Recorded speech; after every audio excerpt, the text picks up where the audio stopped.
দেখো রেকর্ডিং এর মেসেজ গেছে, স্ক্রিন শেয়ার আছে। है मैम। अच्छा देखो, लास्ट क्लास हम लोग का कंप्लीट हो गया था बिल्स ऑफ एक्सचेंज, ठीक है। आज हम लोग बैंक रिकंसिलिएशन स्टेटमेंट ये स्टार्ट करें। Bank reconciliation statement.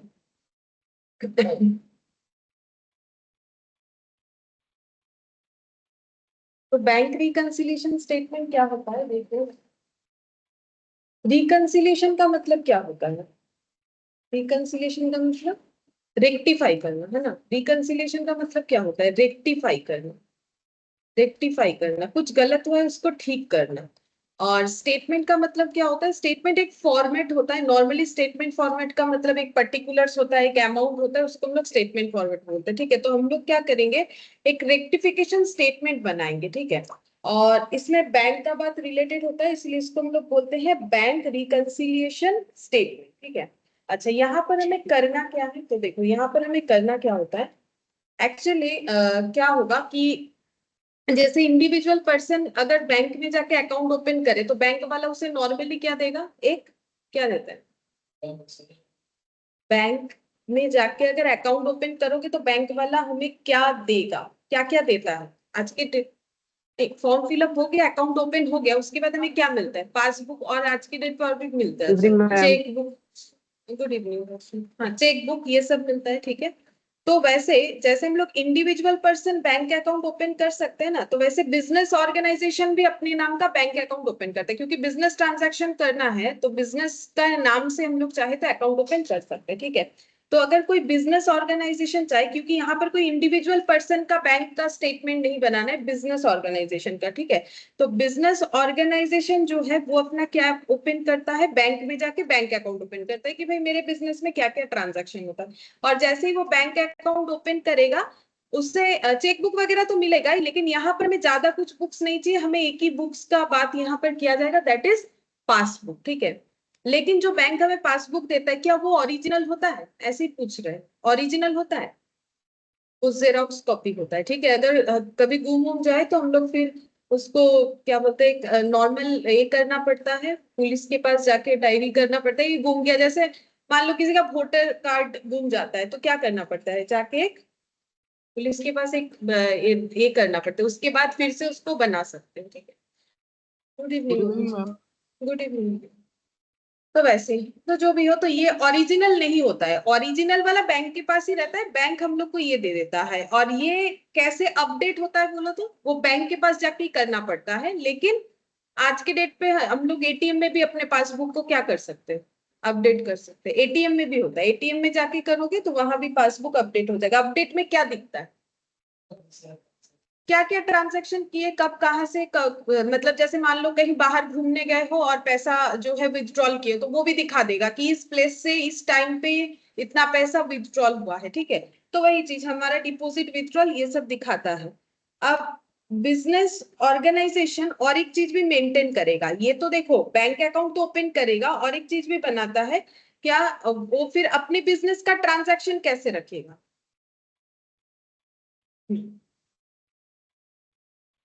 Good evening station. Good evening ma'am. वो ना एक्चुअली एक अकाउंटेंट रख सकता है, या फिर खुद आता है तो वो भी कर सकता है। मतलब अगर बड़ा ऑर्गेनाइजेशन है तो अकाउंटेंट अपॉइंट कर सकता है। अगर अकाउंटेंट अपॉइंट करने के जितना उतना बिजनेस अभी स्प्रेड नहीं किया है तो खुद का अकाउंट खुद ही ओपन कर सकता है, मतलब मेंटेन कर सकता है, ओपन नहीं सॉरी, मेंटेन कर सकता है।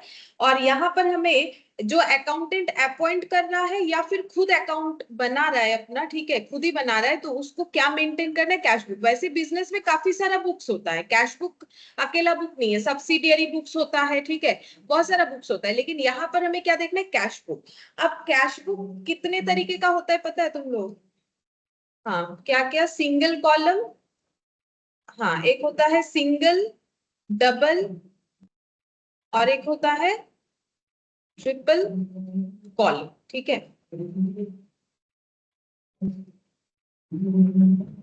अच्छा, अब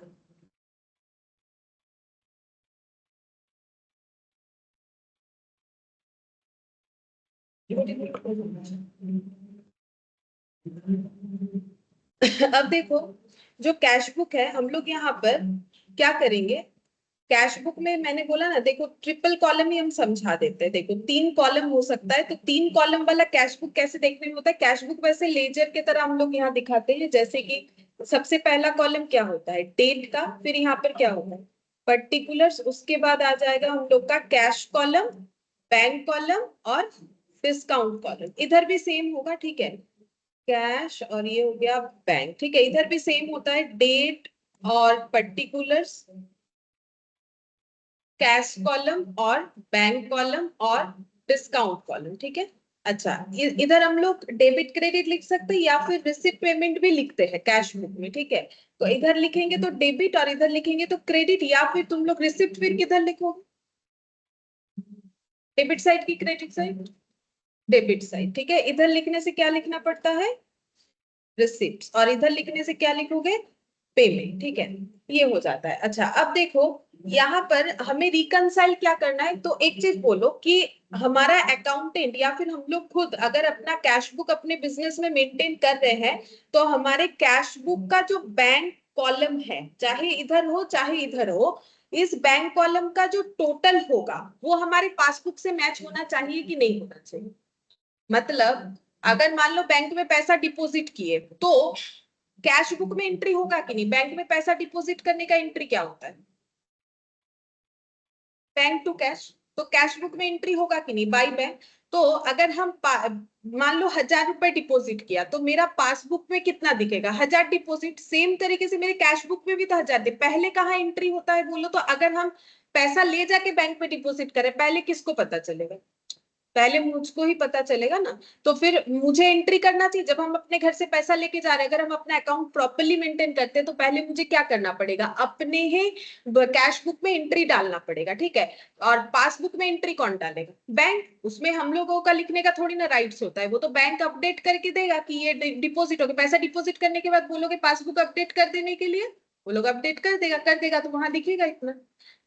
अब इसमें कभी कभी मिसमैच हो जाता है। अब मैंने अगर पैसा 1000 रुपए डिपॉजिट किया, तो मेरा कैश बुक में भी 1000 दिखना चाहिए, पासबुक में भी 1000 दिखना चाहिए। लेकिन क्या होता है, कभी कभी ये चीज मिसमैच होता है। क्यों होता है, बहुत सारा रीजन है। जैसे कि एक एग्जाम्पल देते हैं, जैसे एग्जाम्पल मान लो कि रिपेयर करवाया है हम लोगों ने, repair for 300 paid by mister X, paid to mister X लिख दो, ठीक है, पेड टू लिख दो, paid to mister X by cheque, ठीक है। तो पहले बोलो तो इसका एंट्री क्या हो,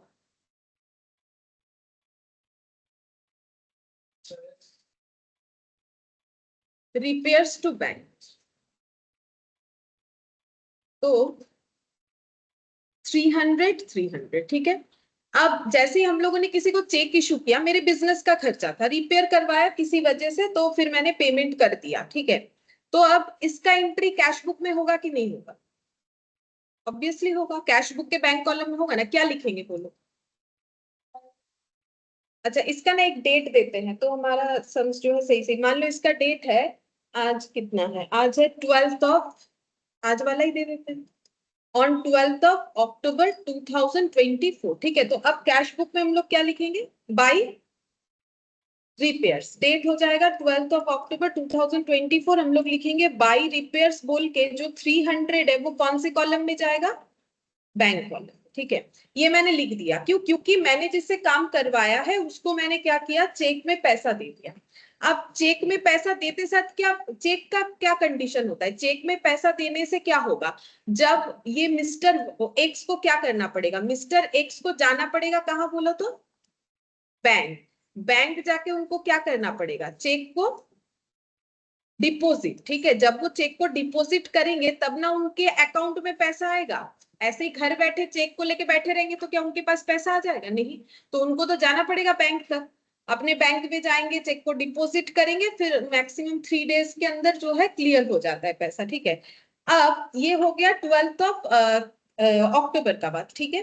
अब अक्टूबर के एंड में चेक हम लोगों ने इशू किया था 12th ऑफ अक्टूबर, अब अक्टूबर का एंड क्या होता है, 30 होता है, ठीक है। तो 30th ऑफ अक्टूबर 2024 को जो जिसका बिजनेस है, ठीक है, वो चले गया बैंक में अपना पासबुक को अपडेट करवाने, ठीक है, पासबुक को अपडेट करवाने।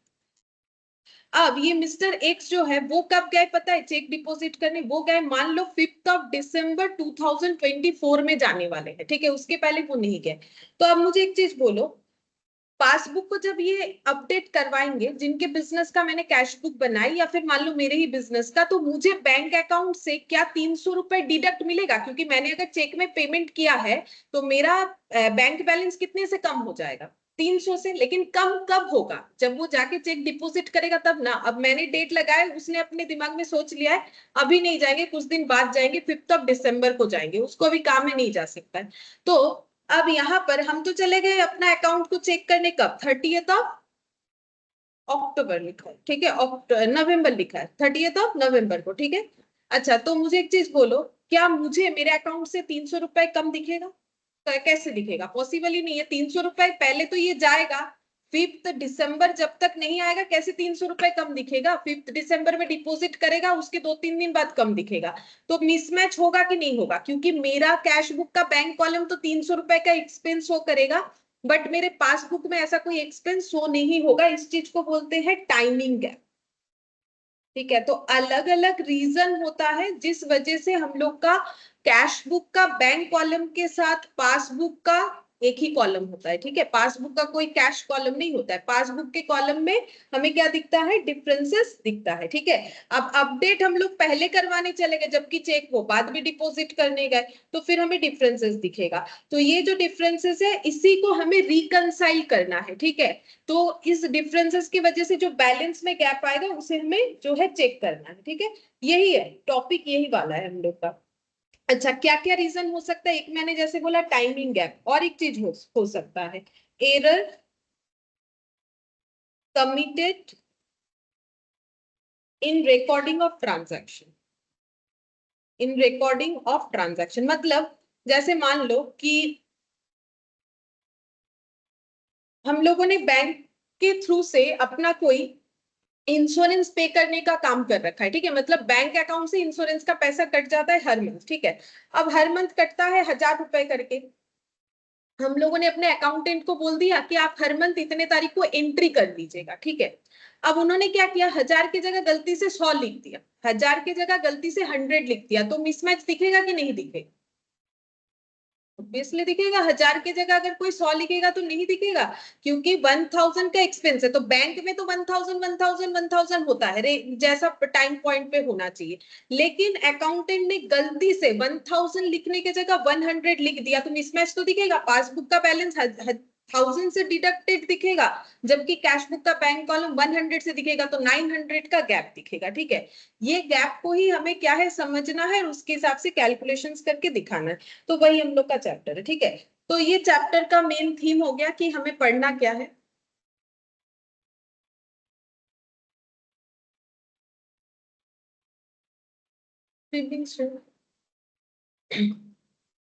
Good evening ma'am. अच्छा, अब हम लोग, ठीक है, अब स्टार्ट करते हैं मेन पॉइंट। देखो अब हम लोग को क्या लिखना है। कुछ बैलेंसेस के नाम जो है हमें पता ही होने चाहिए। जैसे कि देखो, ये सीबी मतलब कैश बुक प्लस बैलेंस। मतलब कैश बुक में अगर मेरा प्लस बैलेंस का मतलब क्या? पॉजिटिव, ठीक है। प्लस का मतलब क्या होता है? पॉजिटिव। कैश बुक के पॉजिटिव बैलेंस को क्या क्या नाम से जाना जाता है? तो कैश बुक किसके पास है? कस्टमर के पास। मतलब बैंक के हिसाब से देखो तो बैंक के कस्टमर के पास उसका कैश बुक होता है, ठीक है, और बैंक के पास उसका पासबुक होता है। बैंक उसे भी एक पासबुक देता है जो कि डुप्लीकेट होता है, जेरोक्स कॉपी होता है, ठीक है। तो अगर मेरे कैश बुक में प्लस बैलेंस दिख रहा है, मतलब मेरे पास पैसा दिख रहा है, तो उसको क्या बोलोगे? डेबिट या क्रेडिट? अकाउंट्स के लैंग्वेज। डेबिट बैलेंस, अपने पास पैसा रहना एसेट होता है, एसेट डेबिट होता है, तो यहाँ पर हो जाएगा डेबिट। तो debit balance as per cash book, ठीक है। कैश बुक के प्लस बैलेंस को बोला जाता है debit balance as per cash book. और भी कुछ बोला जाता है, जैसे कि अगर क्वेश्चन में दिया हुआ है balance as per cash book, सिर्फ ये लिखा हुआ है, तो वो पॉजिटिव यानी कि प्लस बैलेंस को बताता है, ठीक है। इसके अलावा अगर लिखा हुआ है favourable balance as per cash book, favourable balance as per cash book, इसका मतलब भी होता है कि प्लस बैलेंस को बता रहा है, पॉजिटिव, ठीक है। अच्छा, अब नेक्स्ट देखो, कैश बुक माइनस बैलेंस, अगर कैश बुक में नेगेटिव बैलेंस दिख रहा है तो उसको क्या क्या नाम से जाना जाता है? तो यहाँ पर देखो कैश बुक का माइनस बैलेंस को क्या क्या नाम से जाना जाता है, तो डेबिट का उल्टा बोलो, credit. Credit balance as per cash book, ठीक है। और क्या बोल सकते हैं, ये balance as per cash book का उल्टा हो जाएगा ओवरड्राफ्ट, ठीक है, इसे बोलते हैं ओवरड्राफ्ट। ओवरड्राफ्ट बैलेंस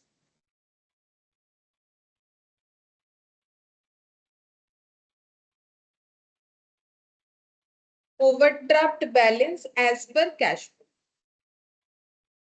और एक नाम होगा फेवरेबल का उल्टा लिख लो अनफेवरेबल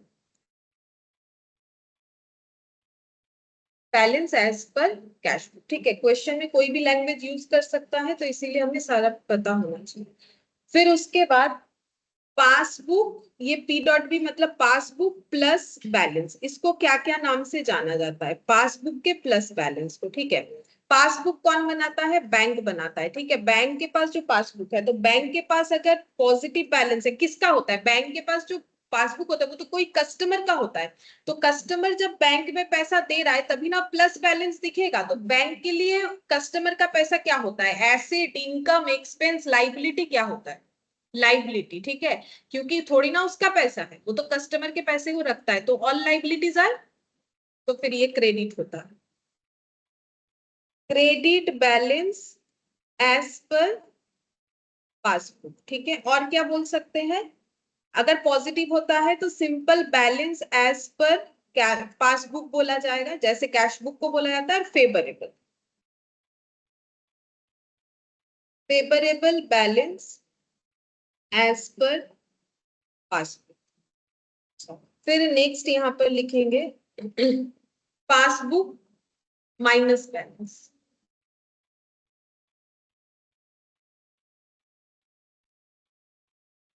पासबुक माइनस बैलेंस में आ जाएगा। अच्छा, अब पासबुक में माइनस यानी डेबिट हो जाएगा। Debit balance as per passbook. और क्या लिख सकते हैं? Overdraft, overdraft balance as per passbook. और लिखेंगे unfavourable balance as per passbook, ठीक है। अब ये जो लिखा है ये समझ के याद रखना है, ताकि क्वेश्चन में जब भी हमें कोई बैलेंस दे तो हम लोग ये समझ पाए कि ये उसका पॉजिटिव बैलेंस दिया हुआ है कि नेगेटिव बैलेंस दिया हुआ है, ठीक है। तो जब भी सिर्फ बैलेंस लिखा हुआ रहेगा, चाहे वो कैश बुक के लिए हो चाहे पासबुक के लिए, पॉजिटिव होगा। फेवरेबल अनफेवरेबल से तो बहुत आसानी से समझ में आएगा, फेवरेबल यानी पॉजिटिव, अनफेवरेबल यानी नेगेटिव। और रहा डेबिट क्रेडिट का जिनका कंफ्यूजन है, देखो अगर बैंक का बात होता है तो बैंक के केस में क्रेडिट बैलेंस का मतलब हो जाएगा लाइबिलिटी, ठीक है। और लाइबिलिटी जनरेट हो रहा है मतलब बैंक में पैसा आ रहा है, इसीलिए वो प्लस होता है, कस्टमर पैसा देगा तो, ठीक है। और कस्टमर पैसा निकाल लेगा, जैसे तुम लोग अगर कोई पेमेंट करते हो, मान लो अभी ऑनलाइन में कुछ पेमेंट कर दिए, ठीक है, कुछ खाए या फिर कुछ भी खरीदे, तो तुम लोग का अकाउंट से क्या होता है? पैसा डिडक्ट होता है, तो फिर क्या दिखाता है? योर अकाउंट इज डेबिटेड, तो वो तो बैंक से डेबिट हुआ, तो वो हम लोग का क्या हो जाएगा? डेबिट बैलेंस, इसीलिए, ठीक है। माइनस होने का मतलब डेबिट, तो इससे याद रख सकते हो। अब यहाँ पर देखो एक क्वेश्चन है, इतना बड़ा क्वेश्चन तो एग्जाम में नहीं आता है, लेकिन ये क्वेश्चन जो है ये पूरा प्रैक्टिकल अप्रोच है कि कैसे करके प्रैक्टिकल लाइफ में बैंक रिकंसिलिएशन स्टेटमेंट होता है। तो अगर हमें रिकंसिलिएशन स्टेटमेंट बनाना है तो हमें क्या दो चीज चाहिए होगा? हमें कैश बुक भी चाहिए होगा, कैश बुक का बैंक कॉलम का डेटा चाहिए होगा, और बैंक का क्या चाहिए होगा? पासबुक, तभी तो बना सकेंगे। देखो यहाँ पर ना वैसा ही एक क्वेश्चन है, बोल रहा है messrs Stall and Short Faiz Bazar New Delhi, ठीक है।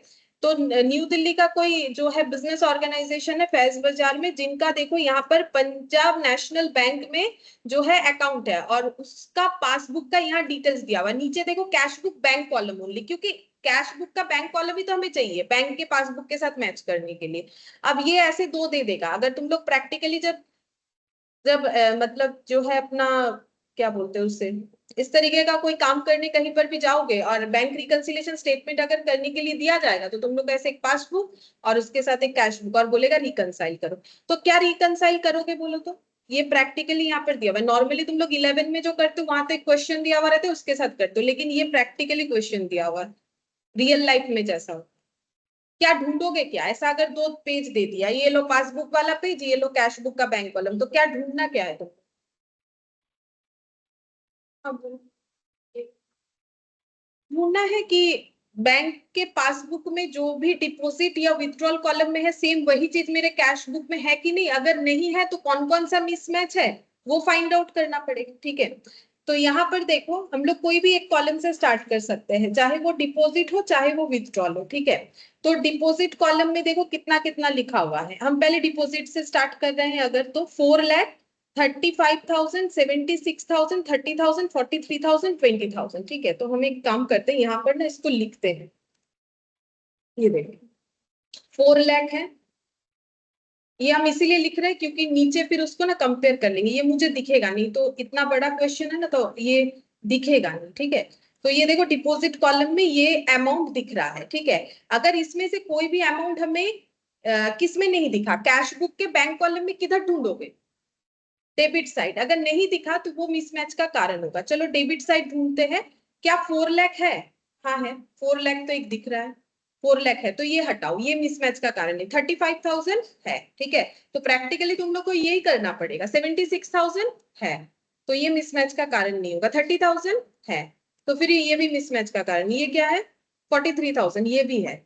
अच्छा, ये नहीं है, और ये नीचे देखते हैं। ठीक है, इसका और भी थोड़ा सा पार्ट इधर बाकी है,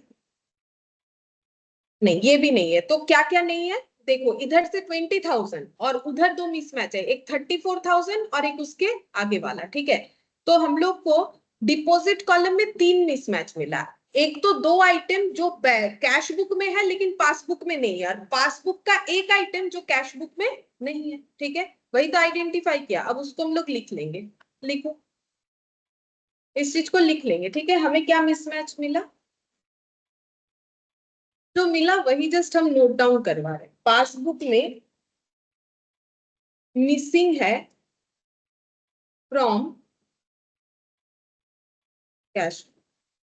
ठीक है, ये इस तरीके से मैंने लिख लिया अपने समझने के लिए। ठीक है, तो क्या क्या अमाउंट निकल के आया बोलो तो? एक तो है 20,000, ठीक है, एक है 20,000, तो 20,000 मेरा मिसिंग है। 20,000 मेरे पासबुक में है लेकिन कैश बुक में नहीं है। ठीक है, और क्या था? और एक 1,05,000 और नीचे एक कितना था? 34,000। वो मेरा क्या है? कैश बुक में है लेकिन पासबुक में नहीं है। तो यहाँ पर लिख रहे हैं कैश बुक में तो है यहाँ पर, बट मिसिंग फ्रॉम पासबुक। ये तुम लोग अपने हिसाब से भी लिख सकते हो, ये जस्ट मैंने ऐसे समझाने के लिए लिखा है। ठीक है, तो 2 आइटम ऐसा है जो कि कैश बुक में है बट मिसिंग फ्रॉम पासबुक। हम इनकम का बात कर रहे हैं, ये इनकम साइड है क्योंकि डेबिट साइड मतलब इनकम ना। तो 2 आइटम मुझे इनकम का इधर मिला, एक है 1,05,000, एक है 1,05,000 और एक कितना है? 34,000। ठीक है, 34,000, ये दोनों मेरा क्या है? इनकम। ठीक है, तो हम लोगों ने क्या देखा? इनकम साइड में देखा कि पासबुक में है लेकिन कैश बुक में नहीं है, कैश बुक में है लेकिन पासबुक में नहीं है। हो गया, इनकम साइड हम लोगों ने मैच कर लिया। अब हम लोग एक्सपेंस साइड का चेक करेंगे। ठीक है, अब एक्सपेंस साइड का भी इसी तरीके से चेक करेंगे। हम ऐसे लिख लेते हैं साइड। एक्सपेंस मतलब विथड्रॉल देखना पड़ेगा मुझे बैंक के हिसाब से। तो कितना कितना है? 60,000,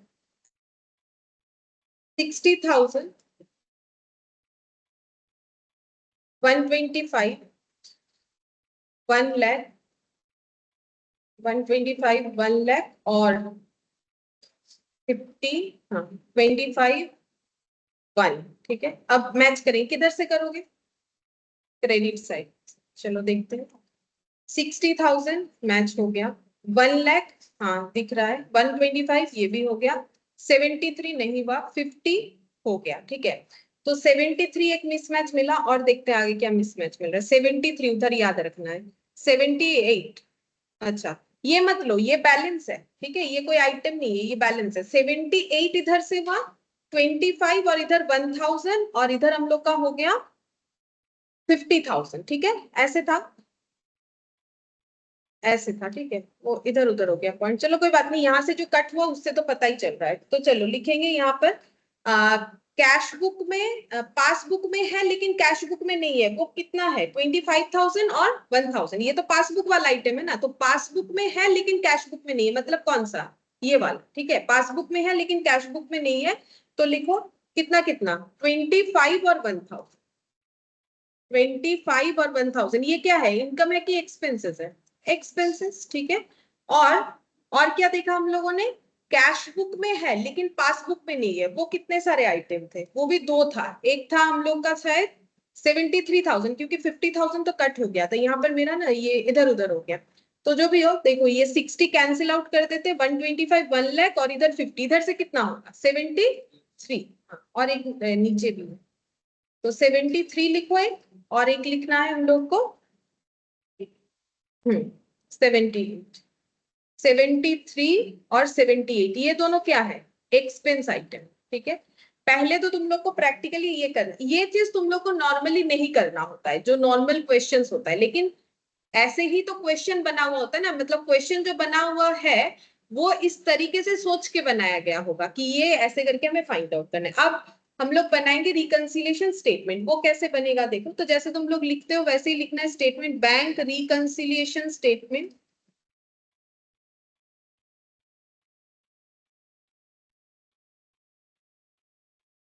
एज ऑन। अच्छा, इसका एक डेट जरूर होता है, तो देखते हैं डेट है कि नहीं, डेट तो है देखो 31 जैन को ये कंप्लीट हो रहा है, 31 जैन, तो फिर कब का बनेगा 31 जैन, 1 मंथ का डेटा है, तो फिर मंथ के एंड में 31 जैन 2009।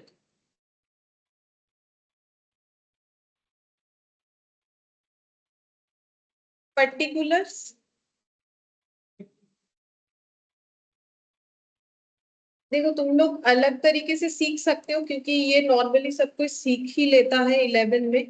अब हम जैसे करते हैं हम वैसे करवा रहे, तुम लोग अगर किसी और तरीके से कंफर्टेबल हो तो कर सकते हो, बट मेरा वाला भी एक बार देख सकते हो, अगर ठीक लगे तो ये भी कर सकते हो। अच्छा, अब हमें करना क्या है, हमें ये देखना है कि बैलेंस मिसमैच होना ही चाहिए। देखो हम लोगों को दिखा ना कितने सारे आइटम मिसमैच है, बैलेंस मिसमैच है कि नहीं चेक करते हैं, क्योंकि ये तो पूरा प्रैक्टिकली हमें क्वेश्चन दिया हुआ है। ये देखो हम लोगों का यहाँ पर बैंक का बैलेंस कितना बोल रहा है, लास्ट बैलेंस 2,43,000, और कैश बुक का बैलेंस कितना बोल रहा है देखो 2,73,000। हुआ ना मिसमैच, वो लोग बोल रहे 2,43,000, जब हम लोग अपने कैश बुक के बैंक कॉलम में चेक करें तो हमें कितना दिख रहा है 2,73,000। ठीक है, अब हम लोग को अगर मैच करना है तो क्या करना पड़ता है, हमें किसी भी एक जो है पॉइंट से स्टार्ट करना है, या तो balance as per cash book से स्टार्ट करना है, या फिर बैलेंस एज पर पासबुक से स्टार्ट करना है। तो हम लोग कोई भी एक जगह से स्टार्ट कर सकते हैं, तो चलो कैश बुक से स्टार्ट करते हैं। कैश बुक का बैलेंस कितना है 2,37,000, इधर बैलेंस आया हुआ है, तो बोलो पॉजिटिव है कि नेगेटिव है, पॉजिटिव है, ये डेबिट बैलेंस है तभी तो इधर दिख रहा है। ठीक है, तो यहाँ पर लिखेंगे डेबिट बैलेंस, तो कोशिश करना है डेबिट क्रेडिट से डिनोट करने का। ठीक है, debit balance as per cash book. ठीक है, अच्छा अगर डेबिट है तो किधर लिखोगे, प्लस में कि माइनस में, प्लस में। ठीक है, क्योंकि पॉजिटिव है 2,37,000, क्योंकि कैश बुक का जो है डेबिट बैलेंस मतलब ये होता है, प्लस होता है। ठीक है, अब हम लोग को क्या करना है, ये जो मिसमैच है इसका क्या कैलकुलेशन करना है वो हम सिखाते हैं। तो हम जिस तरीके से करते हैं देखो, हम बताते हैं, हम एक ट्रिक फॉलो करते हैं, उसको फॉलो करने से क्वेश्चन आराम से बन जाएगा। जैसे ही क्या करना है, सबसे पहले एक छोटा सा वर्किंग नोट बनाएंगे पहले हम। ठीक है, यहाँ कुछ जगह रख देंगे, यहाँ वर्किंग नोट बनाएंगे। अब मेरा स्टार्टिंग पॉइंट मैंने क्या रखा है क्वेश्चन आंसर में, कैश बुक, तो मुझे वर्किंग नोट किसके बेसिस पे बनाना है, पासबुक के बेसिस पे। ठीक है, और पासबुक के बेसिस में जो वर्किंग नोट बनेगा उसे मुझे कैसे सॉल्व करना है, तो सुनो एक बार, सुनने से आई थिंक आराम से हो जाएगा। जैसे यहाँ पर देखो बोल रहा है ये item missing from cash book है लेकिन पासबुक में प्रेजेंट है, जैसे कि 20,000। अगर पासबुक में 20,000 का इनकम रिकॉर्डेड है, क्योंकि ये तो मिसिंग फ्रॉम कैश बुक है, अगर पासबुक में 20,000 का इनकम रिकॉर्डेड है तो पासबुक 20,000 से पॉजिटिव दिख रहा है कि नेगेटिव दिख रहा है, पॉजिटिव। तो यहाँ पर तुम लोग लिखोगे सिंपल प्लस 20,000। ठीक है, ऐसे लिखोगे, अब फिर हम बता देंगे कैसे करके बाकी आगे होगा, प्लस 20,000। ठीक है, फिर नेक्स्ट देखो, बोल रहा है कि पासबुक में 25,000 और 1,000 का एक्सपेंसेस रिकॉर्डेड है, तो 25,000 और 1,000 से पासबुक क्या दिख रहा है, प्लस की माइनस, माइनस। तो यहाँ पर हम लोग लिखेंगे माइनस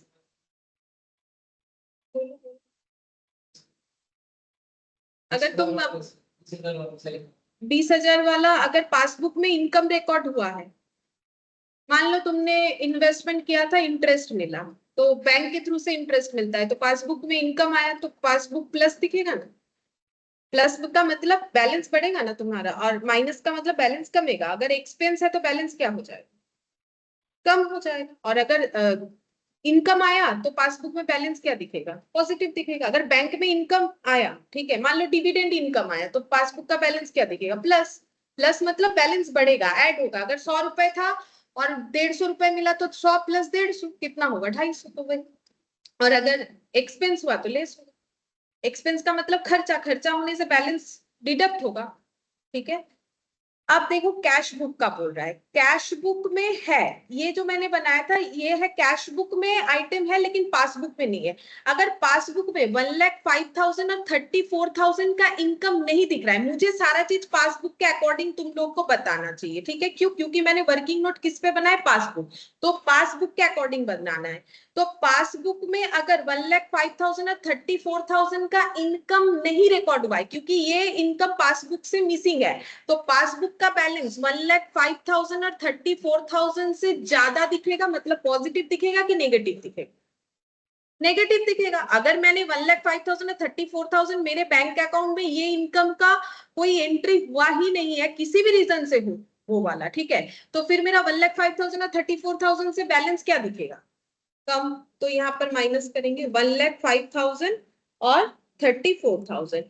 और नेक्स्ट देखो यहाँ पर एक ही बचा, यहाँ पर बोल रहा है, नहीं दो बचा हुआ है, 73,000 और 78,000 का एक्सपेंस कैश बुक में तो रिकॉर्डेड है लेकिन पासबुक से मिसिंग है। अगर पासबुक में इतना एक्सपेंसेस रिकॉर्ड नहीं, मतलब सीधा बात है मेरे बैंक अकाउंट में इस तरीके का कोई खर्चा नहीं दिख रहा है, तो अगर इस तरीके का कोई खर्चा नहीं दिख रहा है तो मेरा बैंक बैलेंस इतने अमाउंट से तो डिडक्ट नहीं हुआ होगा, तो इतने अमाउंट से कैसा दिखेगा, ज्यादा दिखेगा, क्योंकि ऑब्वियसली वो बैलेंस मेरा डिडक्टेड नहीं है। हम ढूंढ रहे हैं ना कि कैश बुक में इतना इतना डिडक्ट हुआ है लेकिन पासबुक में नहीं हुआ है, तो पासबुक में जितना बैलेंस डिडक्ट नहीं उतने से क्या दिखेगा, एडेड दिखेगा। जैसे अभी मैंने बोला कि 300 रुपए रिपेयर का दिया, तो 300 रुपए मेरे कैश बुक में नेगेटिव दिख रहा है लेकिन पासबुक में तो 300 रुपए एडेड ही दिखेगा ना। एडेड मतलब अलग से एडेड नहीं, बैलेंस अगर इधर 1,000 दिख रहा है तो उधर 1,300 दिखेगा, दिखेगा कि नहीं, तो दैट इज कॉल्ड एडेड, ठीक है। तो यहाँ पर क्या हो जाएगा, 73,000 और 78,000 अगर मैंने डिडक्ट नहीं करवाए तो कंपेयर टू कैश बुक ये तो मुझे ज्यादा दिखेगा ना, कंपेयर टू कैश बुक, ये बन गया।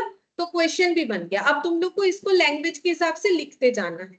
कैसे लिखेंगे, यहाँ पर एक ऐड का कॉलम बनाओगे, ठीक है, ऐड बोल के जो एडेड आइटम है, एडेड आइटम कितना है चेक करो, वर्क रफ वर्क में 3 आया है, तो यहाँ 3 लाइन जगह रखोगे और बाकी लेस आइटम, ठीक है। तो एडेड आइटम पहला क्या आया है देखो तो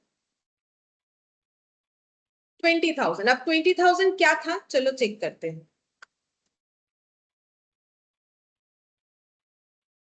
20,000 यहाँ पर था, ये देखो क्या है, interest collected on government securities, मतलब इंटरेस्ट सिक्योरिटीज पे मिला था, हमें पता नहीं चला, इस वजह से हम लोगों ने कैश बुक में एंट्री नहीं किया। हमें क्या करना है, 20,000 ऐड करना है। क्या लिखेंगे, यहाँ से लैंग्वेज पिक करके लिखना है। लिखो, क्या लिखोगे, interest collected but not recorded in cash book, ऐसे भी लिख सकते हो या फिर सिंपल ऐसे लिख सकते हो, इंटरेस्ट कलेक्टेड ऑन,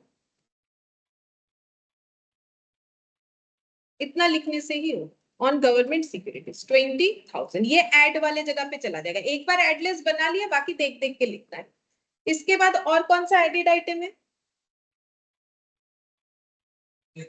73, तो 73 हम लोग का ना इधर था, इधर के वजह से हुआ था, तो 73 था क्या, 73 था हम लोग का ये वाला ना, के नागपाल, ठीक है। तो बोल रहे के नागपाल एंड कंपनी, तो ये क्या है, एंट्री क्या है कि हम लोगों ने के नागपाल एंड कंपनी से क्या किया था, पेमेंट किया था, ठीक है।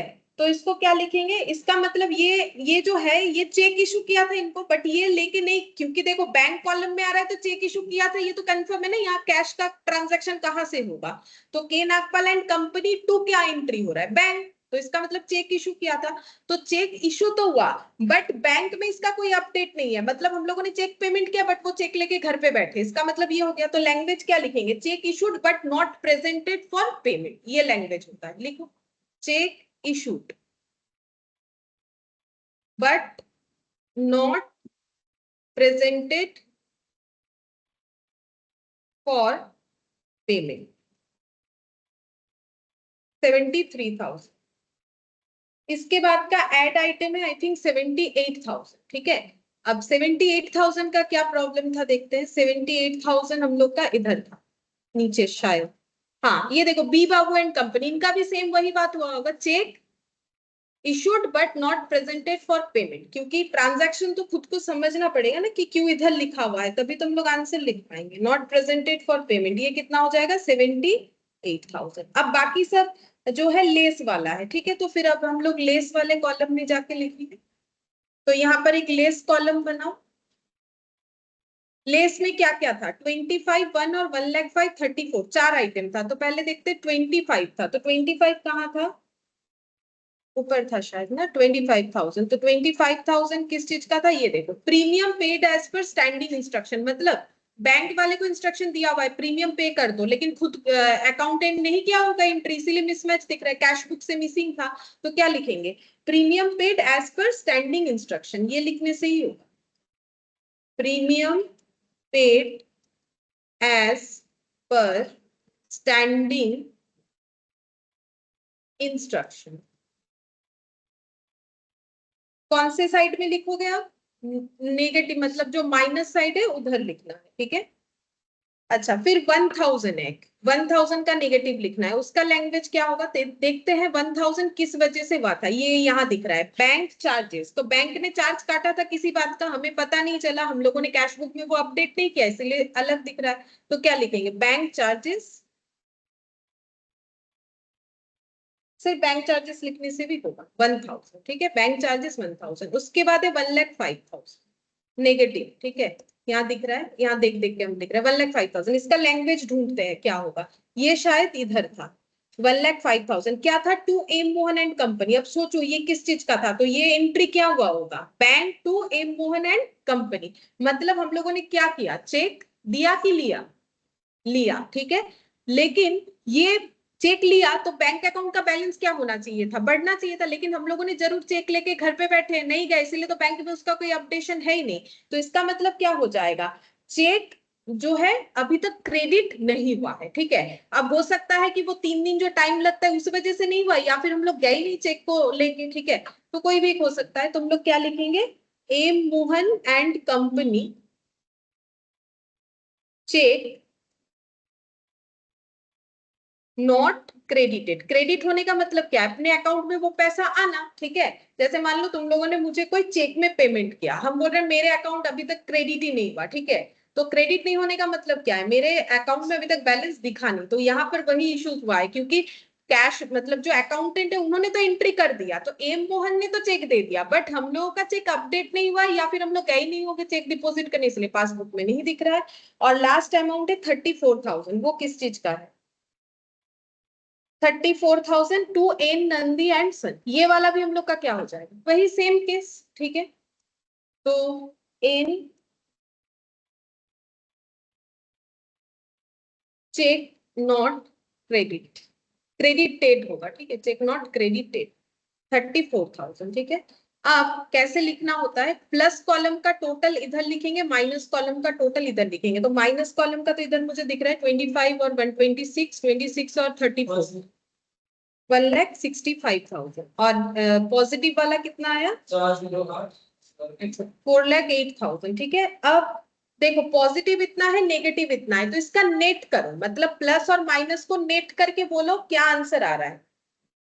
नेट करने का मतलब है 4,08,000 प्लस और 1,06, 2,43,000, क्या आ रहा है, पॉजिटिव की नहीं, पॉजिटिव क्योंकि ज्यादा इधर है तो इसके नीचे लिखेंगे, ठीक है, इसके नीचे लिख देंगे। तो ये अगर पॉजिटिव बैलेंस आया, ये हम लोग का कौन सा, अगर स्टार्टिंग पॉइंट कैश बुक है तो आंसर किसके हिसाब से आएगा, पासबुक के हिसाब से। तो ये मेरा क्या होना चाहिए, बैलेंस एज पर पासबुक। अब अगर मेरा प्लस बैलेंस आया, पासबुक के प्लस बैलेंस को डेबिट क्रेडिट के हिसाब से बोलो, क्या बोलो, क्रेडिट बैलेंस, तो वो लिखना पड़ेगा। Credit balance as per passbook. ये बैलेंस तो पासबुक का ही आएगा ऑब्वियसली, क्योंकि ये सब रेक्टिफाई करने के बाद हमें पासबुक का बैलेंस मिल जाएगा कितना होना चाहिए। मैच भी हो गया है, देखो 2,43,000, ये देखो पासबुक का, ये देखो 2,43,000, ठीक है। मिसमैच हम लोगों ने सब हटाया तो दिखा कि दोनों का बैलेंस क्यों अलग अलग दिख रहा है, ये इतने अमाउंट और इतने अमाउंट की वजह से। अब ये आंसर पासबुक का आएगा वो कंफर्म है, लेकिन अगर पॉजिटिव आया तो क्या लिखोगे, credit balance as per passbook, और अगर नेगेटिव आया तो क्या लिखते, डेबिट बैलेंस लिखते। तो कोशिश करो कि डेबिट क्रेडिट के हिसाब से लिखने का, ठीक है, क्योंकि उससे हमें क्वेश्चंस वगैरह पूछ सकता है। फेवरेबल अनफेवरेबल तो आसान होता है, वो कभी भी यूज कर सकते हो, लेकिन डेबिट क्रेडिट से आदत करो।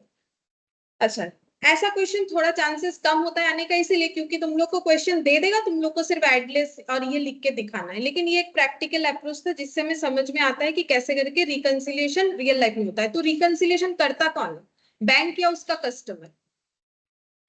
कस्टमर करता है। ये अभी जो हम लोग काम किए ये कौन करेगा, वो कंपनी करेगा ना, दिल्ली वाला। बैंक थोड़ी ना करेगा किसी के लिए रिकंसिलिएशन, बैंक का ये काम ही नहीं है, बैंक क्यों करे, ठीक है।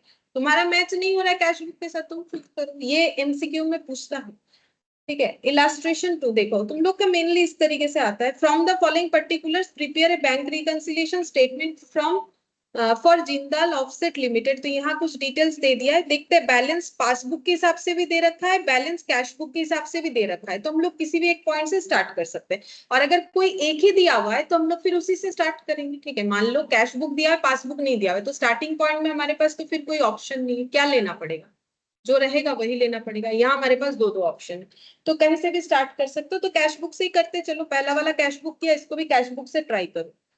तो इलास्ट्रेशन 2, तो अब हम और ऊपर उतना नहीं लिख रहे, हम शॉर्ट में लिख दे रहे, BRS एज ऑन बोल के डॉट डॉट, तुम लोग बाकी फिलअप कर लेना जो भी रहेगा उसमें, particulars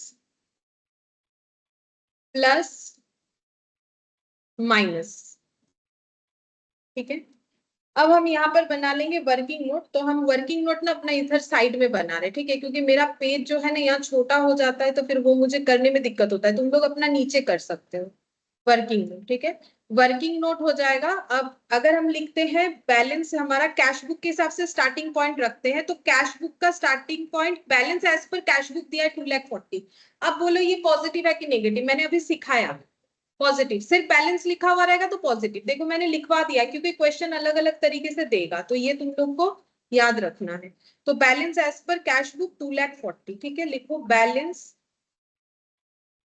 as per cash book 2,40,000 plus side में लिख लिया, ठीक है।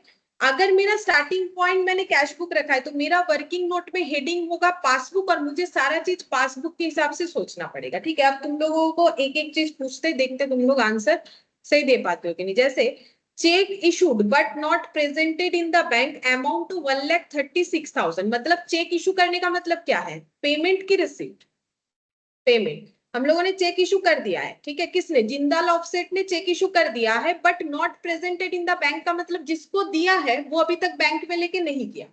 तो पासबुक में उसका क्या इंपैक्ट होगा, मतलब 1,36,000 से पासबुक क्या दिखेगा, प्लस दिखेगा, प्लस। क्योंकि अगर मैंने मेरा खर्चा जिसको मैंने पे किया था वो अगर बैंक में डिपॉजिट नहीं किया, मेरा अकाउंट से पैसा कटेगा कैसे, अगर मेरे अकाउंट से पैसा नहीं कटेगा तो मेरा अकाउंट बैलेंस क्या दिखेगा, मेरा तो प्लस ही दिखेगा। फिर बोल रहा है check deposited in the bank but not yet cleared, मतलब बैंक में ले जाके जिंदाल ऑफसेट के तरफ से चेक डिपॉजिट हो चुका है, मतलब इनकम था, लेकिन बैंक ने अभी तक नॉट क्लियर्ड का मतलब बोल रहे बैंक का अभी तक कोई अपडेट नहीं आया, ठीक है। तो 90,000 का वो अमाउंट था, तो 90,000 से पासबुक फिर जिंदाल ऑफसेट का क्या दिखेगा, लेस। क्योंकि अगर मेरे अकाउंट में मैंने पैसा डिपॉजिट किया वो अगर अभी तक अपडेट नहीं हुआ तो उतने से कम दिखेगा, ठीक है, 90,000।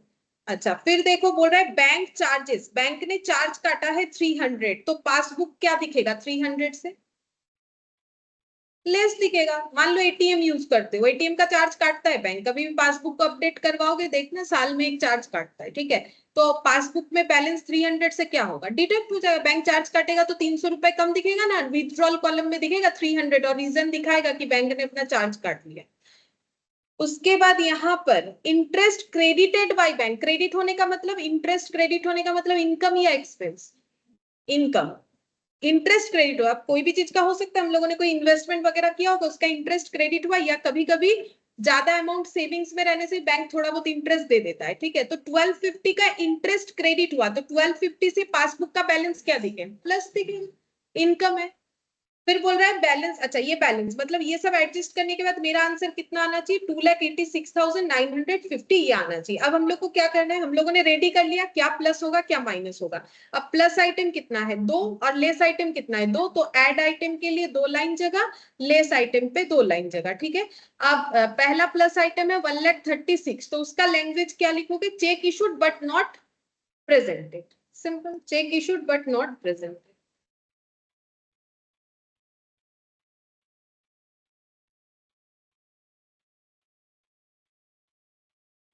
1,36,000 और एक है 1250। 1250 वाला बात क्या था, इंटरेस्ट था ना, interest credited by bank, interest credited by bank. और लेस का 2 आइटम है 90 और 300, 90,000 और 300। 90,000 किस बात का है, check deposited but not cleared, ठीक है।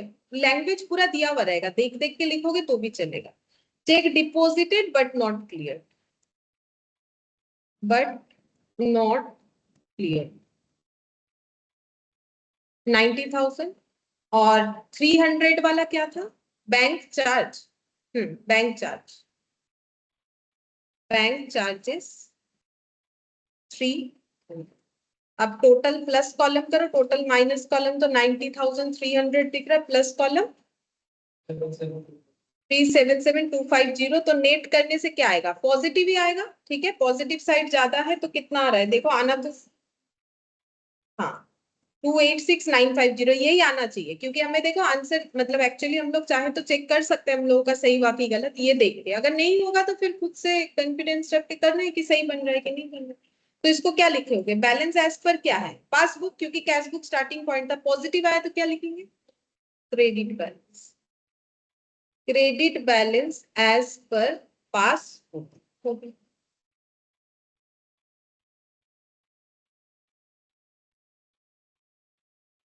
Credit balance as per passbook. चलो फिर से ट्राई करते हैं, देखते हैं सही होता है क्या।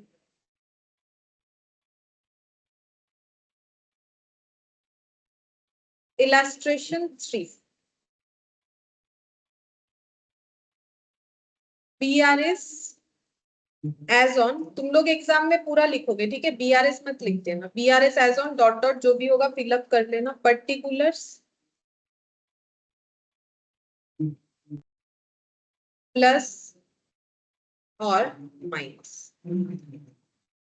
अब देखते हैं स्टार्टिंग पॉइंट क्या रखेंगे, उसके हिसाब से इधर हम बना लेंगे अपना वर्किंग। बोल रहे हैं 31st March 2019 the bank passbook of Namrata showed a balance of 1,50,000। बोल रहे हैं बैलेंस दिख रहा है 1,50,000 पासबुक का। तो मुझे एक चीज बताओ, ये पॉजिटिव है कि नेगेटिव, पॉजिटिव, क्योंकि बैलेंस एज पर पासबुक बोलने से क्या होगा, पॉजिटिव होगा, इसीलिए पहले लिखवाया है उसका ध्यान हमेशा रखो। To her credit while balance as per cash book 1,12,050, लेकिन बोल रहा है जबकि कैश बुक का बैलेंस दिख रहा है 1,12,050। अब मिसमैच हो गया, मिसमैच हो गया तो हमें रिकंसाइल करना है। अब जब चेक किया गया दोनों बुक्स को तो उनको ये सब रीजन दिखा, ठीक है, ये देखो बोल दिया है on scrutiny of the two books the see ascertain the following causes of differences, ठीक है। तो हमें बैंक रिकंसिलिएशन स्टेटमेंट बनाने, तो हम लोग कोई भी पॉइंट से स्टार्ट कर सकते हैं। चलो 2 पॉइंट मैंने कैश बुक से किया, इसको पासबुक से करके देखते हैं, ठीक है। तो यहाँ पर लिखो पासबुक का कौन सा बैलेंस आ जाएगा, पॉजिटिव बोला है तो credit balance as per passbook, ठीक है।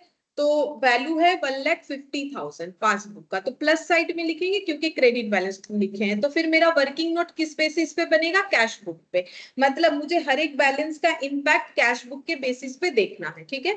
तो तुम लोग को ये बताना है कि जो भी ट्रांजैक्शन हो रहा है उससे कैश बुक में क्या इंपैक्ट आएगा। तो पहला देखो, सी हैज इशूड चेक अमाउंटिंग 80,000, इन्होंने 80,000 का एक चेक जो है इशू किया है, मतलब खर्चा पे किया है, ठीक है।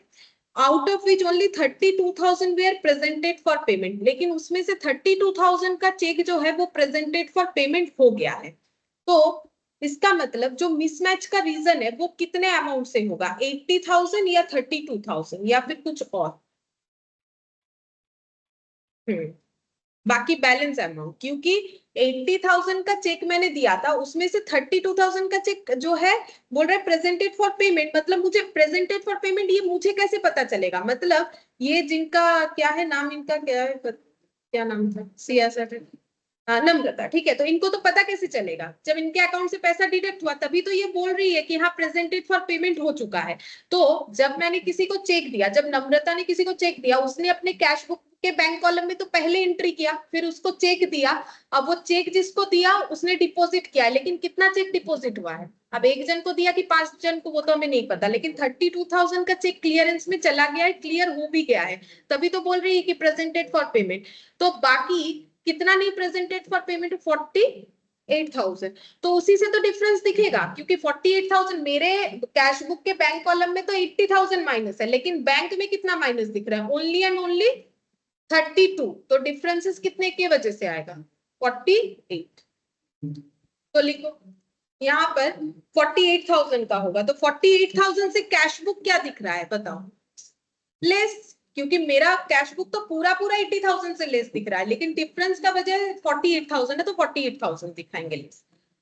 फिर बोल रहे सी रिसीव्ड चेक 5,000, अब चेक रिसीव हो रहा है मतलब इनकम हुआ है, ठीक है, which she recorded in her cash book but forgot to deposit in the bank, उन्होंने कैश बुक में लिख लिया कि मुझे चेक मिला, लेकिन वो बैंक में ले जाके डिपॉजिट नहीं किया गया है, तो अमाउंट कितना है, 5,000 का एक अमाउंट है चेक का जो उन्होंने कैश बुक में रिकॉर्ड कर लिया, बट बैंक में ले जाना भूल गई है, तो कैश बुक का बैलेंस 5,000 से क्या दिख रहा हो, प्लस, ठीक है, कि चेक चेक मिला तो उन्होंने एंट्री क्या किया होगा, बैंक अकाउंट डेबिट टू जो भी रीजन से चेक मिला है, अब सेल हो या कुछ और हो। फिर बोल रहा है cheque of 22,000 deposit by her has not been cleared yet, तो उन्होंने एक चेक ले जाके बैंक में डिपॉजिट किया 22,000 का, बट वो चेक अभी तक क्लियर नहीं हुआ है, तो क्लियर करने का काम तो बैंक का होता है, मतलब बैंक में अभी तक मेरा अमाउंट क्रेडिट नहीं हुआ है, लेकिन हम तो अपना वर्किंग नोट कैश बुक के हिसाब से बना रहे, तो अगर चेक ले जाके डिपॉजिट कर रहे हैं तो चेक पहले मिलना चाहिए किसी से, तभी तो चेक मिलने से पहले कहाँ एंट्री करेंगे, थोड़ी ना बैंक में डिपॉजिट करने के बाद आके अपने बुक्स में एंट्री करेंगे, सबसे पहले एंट्री कहाँ होगा, बिजनेस के बुक्स में, कैश बुक में, तो कैश बुक में ये कितना दिख रहा होगा, प्लस, ठीक है। फिर बोल रहा है mister Gupta deposited an amount of 15,700 in her bank, तो मिस्टर गुप्ता से उनको शायद पैसा मिलने वाला था, उन्होंने डायरेक्ट ले जाके बैंक में पैसा डाल दिया, which has not been recorded by her in cash book yet, लेकिन उन्होंने वो बात को अभी तक अपने कैश बुक में रिकॉर्ड नहीं किया है, बोल रहा है येट का मतलब वही होता है, ठीक है, तो 15,700 से क्या दिख रहा होगा, माइनस, अब कैश बुक में अगर रिकॉर्ड नहीं किया अपने इनकम को, तो अपना कैश बुक 15,700 इनकम नहीं दिखा रहा होगा, तो उतने से कम दिख रहा होगा।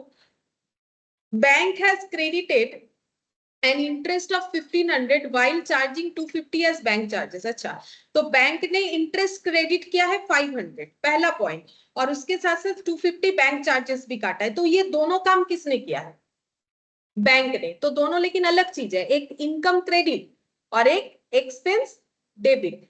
अब बैंक ने किया है, लेकिन कैश बुक को पता है ऐसा तो कुछ नहीं बोला कैश बुक में एंट्री, मतलब ये दोनों ट्रांजैक्शन कैश बुक में नॉट रिकॉर्डेड हालत में है, तो 1,500 अगर रिकॉर्ड नहीं हुआ है तो उसका इंपैक्ट कैश बुक में क्या आएगा, तो देखो 1,500 क्या था, इनकम, अगर हम लोग 1,500 का इनकम अपने कैश बुक में नहीं दिखाए हैं तो कैश बुक 1,500 से क्या दिख रहा होगा, माइनस, और जो एक्सपेंस है 250 का जो बैंक ने चार्जेस काटा वो भी हम लोगों ने रिकॉर्ड नहीं किया, तो 250 से हमारा कैश बुक क्या दिख रहा होगा, মাইনাস প্লাস হবে, যদি আমার এক্সপেন্স রেকর্ড হয়নি তাহলে আমার এটা তো बैलेंस बेसिस कितना दिख रहा होगा 250, ठीक है।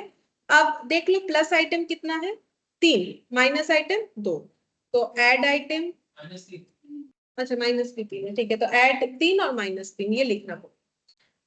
अच्छा ऐड में है पहला है 5,000, देखते हैं 5,000 क्या बोला था, 5,000 बोला था cheque receipt but forgot to deposit in bank, तो लिखो cheque received but not deposited,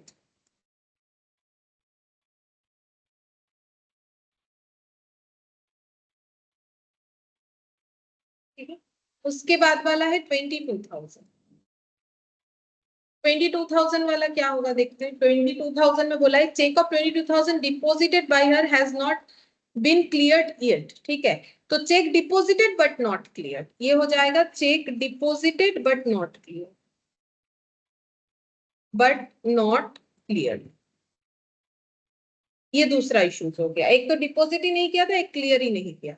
अच्छा, और दूसरा है, और नहीं तीसरा वाला 250 ये बैंक चार्जेस नॉट रिकॉर्डेड, ये बैंक चार्जेस था लास्ट वाला, बैंक चार्जेस नॉट रिकॉर्डेड।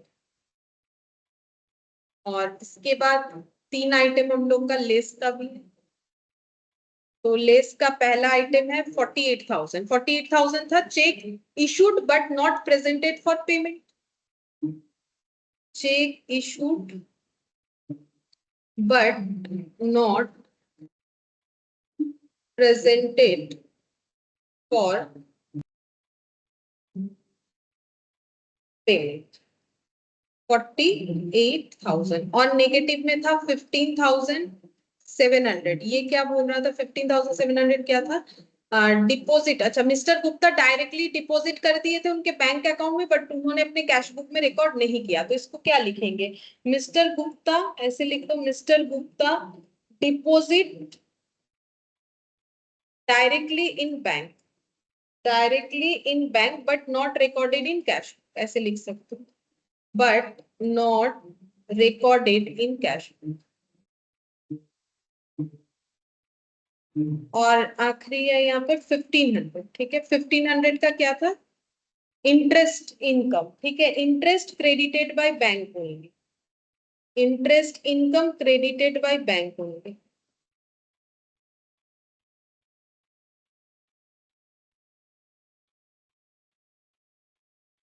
अब टोटल लगाना है, कितना होगा देख, 177,250।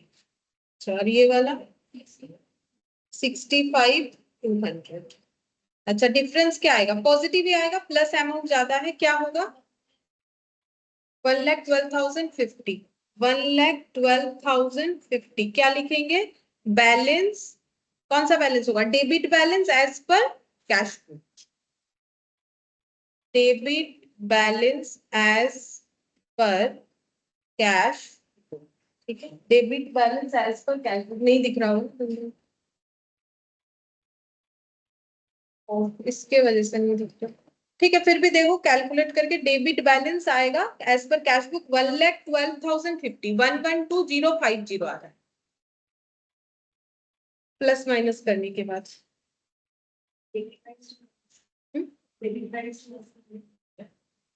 ক্যাশ বুকের হ্যাঁ, তো প্লাস বেশি আছে না 1,77,250 আর নেগেটিভ 65,200, তাহলে ব্যালেন্সটা কত হলো, পজিটিভ না নেগেটিভ, 100 মাইনাস 50 করলে কি আসে, 50 পজিটিভ না নেগেটিভ, 100 মাইনাস 20 80 এলো, পজিটিভ না নেগেটিভ, ছোটবেলায় যোগ বিয়োগ করো, ধরো এটা 100 এটা 20, তো 80 কি প্লাস না মাইনাস, যে সংখ্যাটা বেশি বড় সংখ্যার চিহ্নটা তো ধরা হয়, তো এই দুটোর মধ্যে বড় সংখ্যা কোনটা, 1,77,250, তাহলে আমার আনসারটা পজিটিভ আসছে না নেগেটিভ, পজিটিভ। যদি আমার যেটা বড় ভ্যালু, এটা যদি আমার -100 হতো আর +20 হতো, তাহলে কি আনসার আসে, এখানেও তো তাই, এটা প্লাস এটা মাইনাস, তো প্লাস যদি বেশি হয় তাহলে আমার আনসার তো প্লাস আসবে, মাইনাস যদি বেশি হয় মাইনাস। এবারে রইলো যে এটার উল্টোটাই তো আসে না, যেটা দিয়ে আমরা আমাদের স্টার্টিং পয়েন্ট যদি পাসবুক, তাহলে এন্ডিং পয়েন্ট কি হবে, ক্যাশ বুক। এবার ক্যাশ বুকের পজিটিভ ব্যালেন্স কে কি বলে, ওটা তো কমার্সের ব্যাপার, এক্ষুনি শিখালাম, তোমার ক্যাশ বুকে তোমার পয়সা আছে, ওটা তো অ্যাসেট, ডেবিট ব্যালেন্স, স্টার্টিং এই তো বলবো। আর যদি ব্যাংকে তো ব্যালেন্স থাকে, ওটা লোকের কাস্টমারের টাকা থাকে, তাহলে ওটা লাইবিলিটি হয় ব্যাংক ওয়ালার জন্য, ওই জন্য তো এটা লেখালাম, এই জিনিসটা বুঝতে হবে, ওই জন্যই তো আমি এটা লেখালাম। এই যে এখানেই তো লেখা আছে ক্যাশ বুকের প্লাস ব্যালেন্স কে কি কি বলতে পারি, ডেবিটের মানে বলুন, ডেবিট কেন হয়,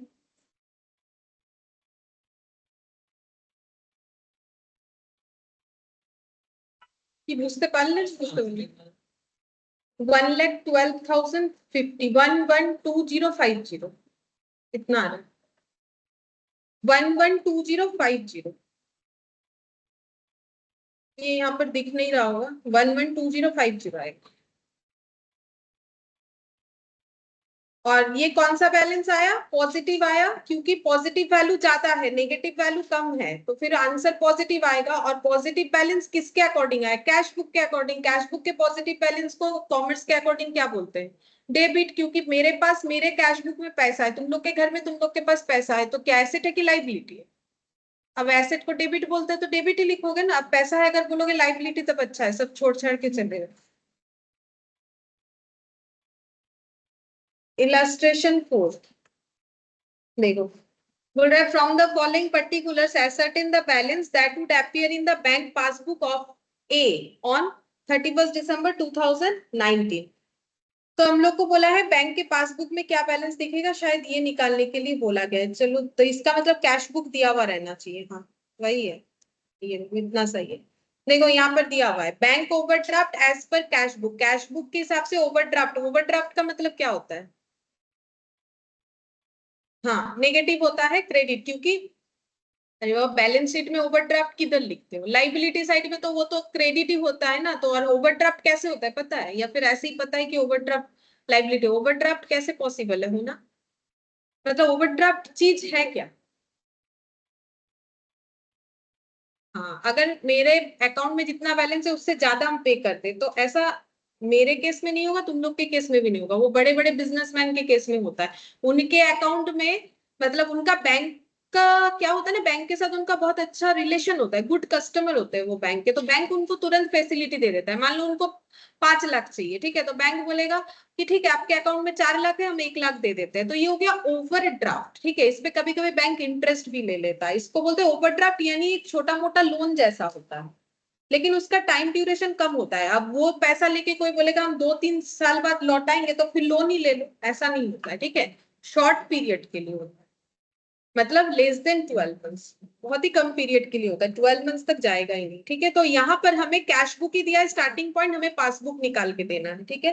तो लिखो BRS as on dot dot particulars, year वगैरह तुम लोग लिख लेना, ठीक है। पर्टिकुलर्स प्लस और माइनस वर्किंग नोट, ठीक है। तो मेरा स्टार्टिंग पॉइंट ना मुझे दिया हुआ ही है, हम इसमें कोई ऑप्शन नहीं ले सकते, मुझे वही स्टार्टिंग पॉइंट रखना है। Overdraft as per cash book 6340, overdraft as per cash book. अब ओवरड्राफ्ट है तो किधर लिखोगे? 6340 को माइनस में लिखो, ठीक है। अगर मेरा स्टार्टिंग पॉइंट कैश बुक है तो मुझे वर्किंग नोट किस बेसिस पे बनाना है?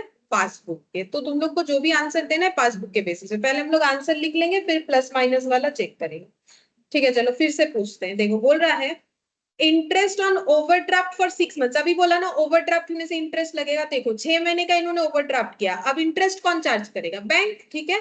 Interest on overdraft for 6 months ending 31st March 2019 160 is entered in passbook. बोल रहे पासबुक में ओवरड्राफ्ट का जो इंटरेस्ट है वो 160 एंटर किया गया है, ठीक है।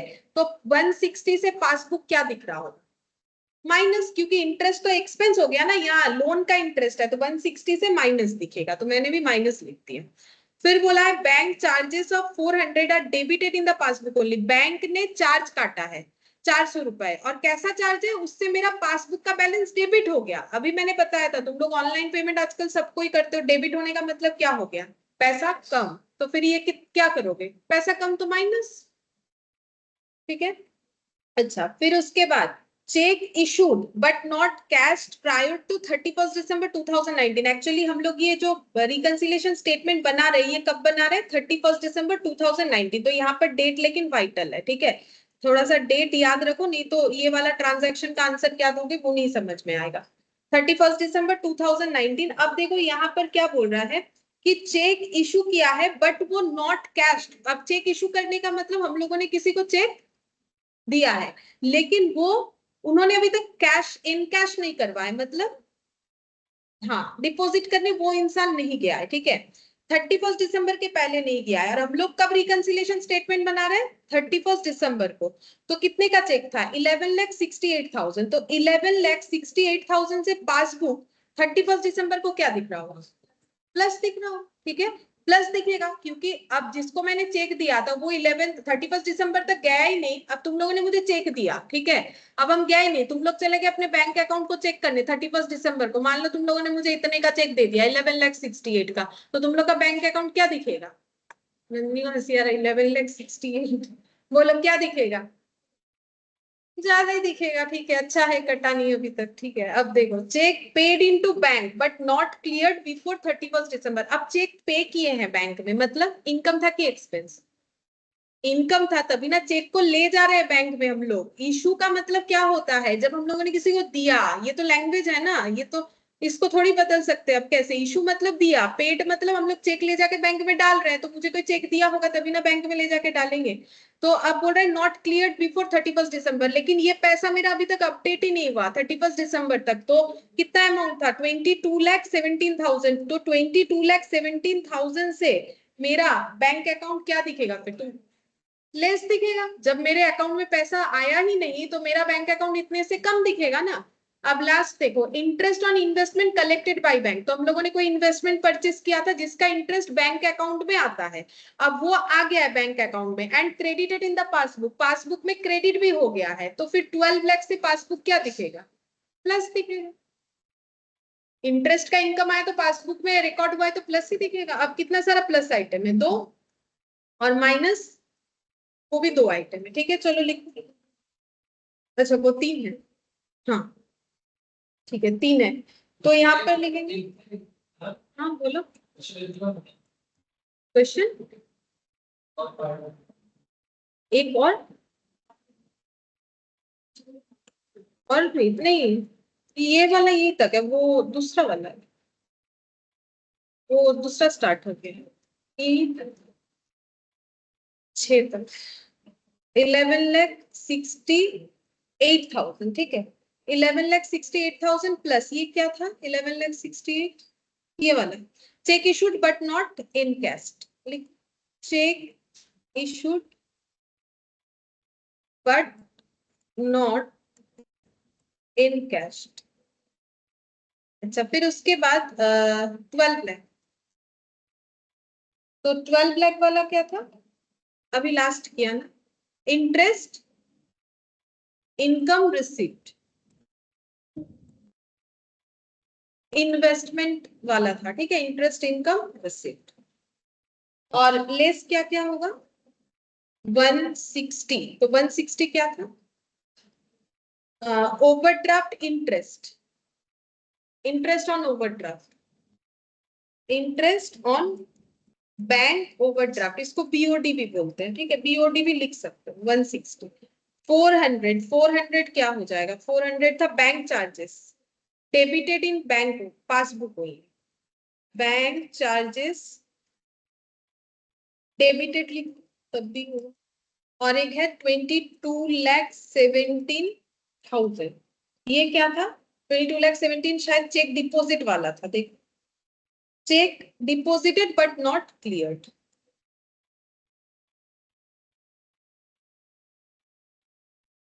But not cleared. देखो अब कितना कितना आ रहा है टोटल।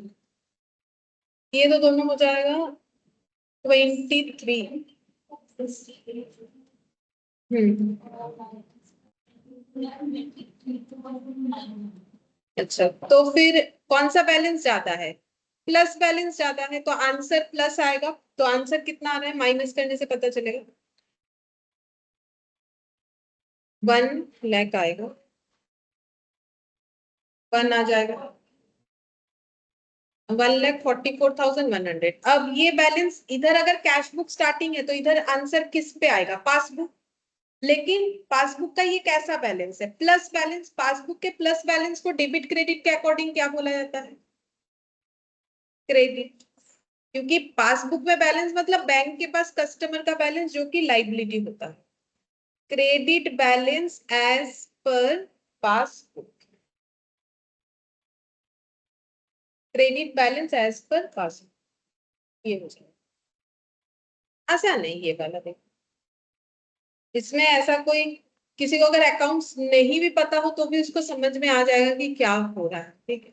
बस हाँ, अगर कोई सोचे कैश बुक क्या है, उसको ऐसा लग सकता है अगर किसी को अकाउंट्स नहीं भी पता है, मतलब यहाँ ऐसा अकाउंट्स का डेबिट क्रेडिट उतना कंसेप्ट कुछ है नहीं कि बहुत ज्यादा अकाउंट्स जानना पड़े।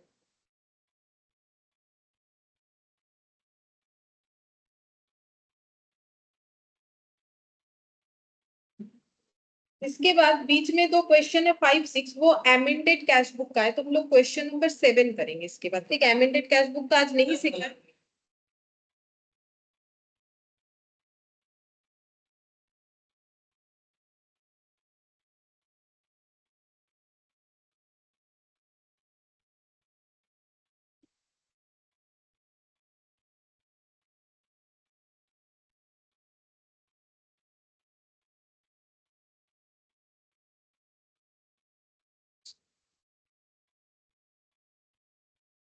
ये दोनों एमेंडेड कैश बुक है, तो हम लोग 7th नंबर पे जाते हैं। देखो बोल रहा है from the following information prepare a bank reconciliation statement for Majors New Steel Limited bank overdraft as per cash book दे दिया है। तो हम लोग के पास स्टार्टिंग पॉइंट तो कैश बुक दिख रहा है, देखते हैं नीचे, नहीं बस क्वेश्चन यही तक है।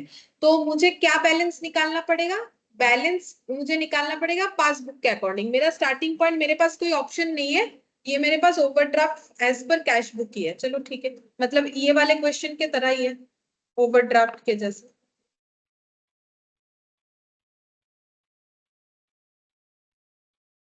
Illustration 7. BRS as on 31st of December 2019 था शायद, देख लेते हैं। हाँ, अच्छा यहाँ पर पर्टिकुलर्स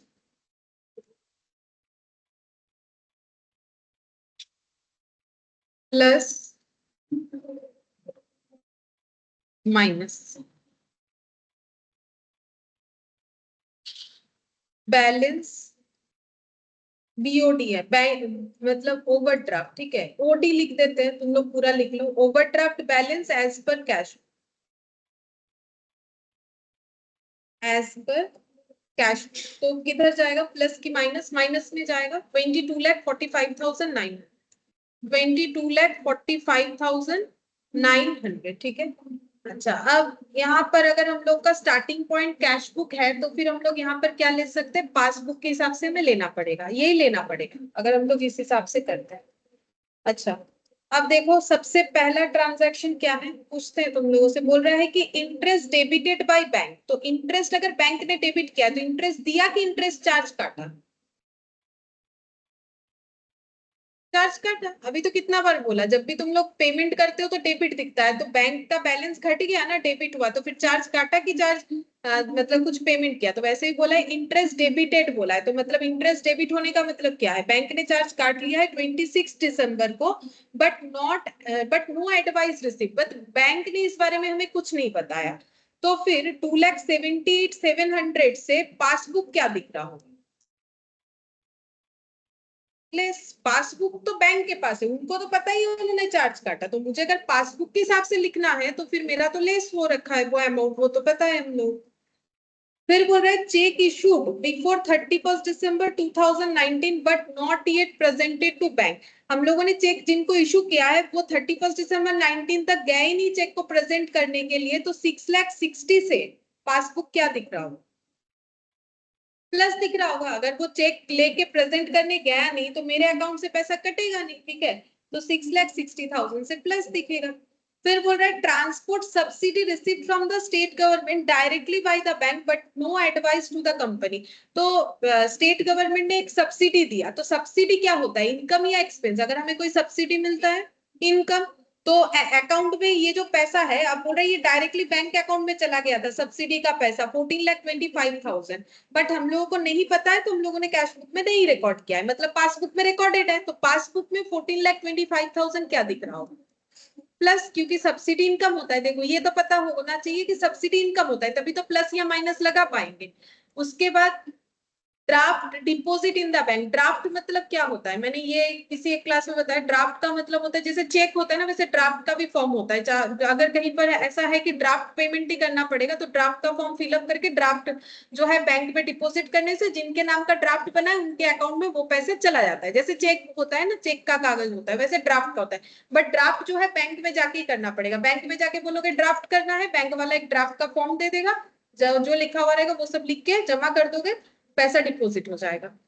ड्राफ्ट डिपॉजिट किया हम लोगों ने बैंक में, बट नॉट क्रेडिटेड टिल 31 दिसंबर 2019, 13,50,000। ठीक है, तो अब 13,50,000 से हम लोग का जो है पासबुक का बैलेंस क्या दिख रहा होगा। अगर हम लोगों ने ड्राफ्ट डिपॉजिट क्या भी बोला, ड्राफ्ट डिपॉजिट का मतलब क्या है, पेमेंट करना कि पैसा रिसीव करना। ड्राफ्ट किसी के नाम का किया जाता है, पेमेंट होता है ऑलवेज। ड्राफ्ट का जो फॉर्मेट है वो हमेशा पेमेंट के लिए होता है। अगर मुझे कोई करेगा तो फिर मेरे लिए ड्राफ्ट डिपॉजिट नहीं होगा फिर। ठीक है, डिपॉजिट करने का मतलब किसी के नाम का ड्राफ्ट हम लोगों ने काटा है। जैसे चेक इशू करने का मतलब होता है चेक का पेमेंट, तो ड्राफ्ट डिपॉजिट का मतलब पेमेंट कर रहे हैं। तो फिर पासबुक क्या दिखेगा, नहीं पेमेंट कर रहे हैं, ड्राफ्ट पेमेंट कर रहे हैं, तो पासबुक क्या दिखेगा, माइनस नहीं दिखेगा। बैंक के थ्रू से पैसा कट जाएगा ना, उनके अकाउंट में चला जाएगा। ठीक है, तो ये क्या दिखेगा, माइनस दिखेगा। Draft deposited in the bank but not credited, मतलब जिनको दिया है उनके अकाउंट में क्रेडिट नहीं हुआ। फिर बोल रहे हैं बिल्स फॉर कलेक्शन। बिल्स कुछ दिन पहले कंप्लीट किया हम लोगों ने। बिल्स फॉर कलेक्शन क्या बताया था मैंने, बता सकते हो। बिल्स फॉर कलेक्शन पे ज्यादा क्वेश्चन नहीं होता है, मैक्सिमम क्वेश्चन डिस्काउंटेड पे होता है, एंडोर्समेंट पे होता है।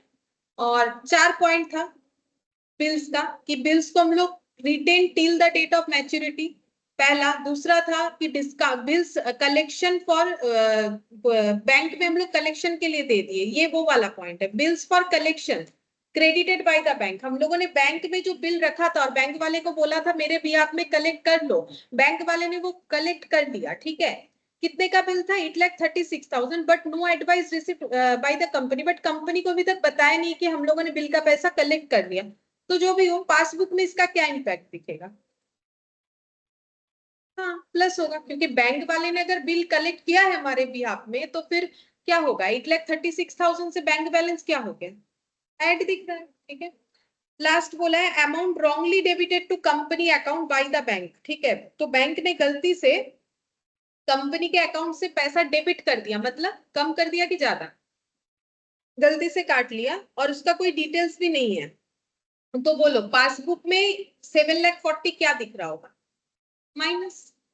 बैंक वाले ने अगर अकाउंट से गलती से 7,40,000 डिडक्ट करवा दिया है तो 7,40,000 से क्या दिख रहा होगा, माइनस दिख रहा होगा। ठीक है, तो ये माइनस हो जाएगा।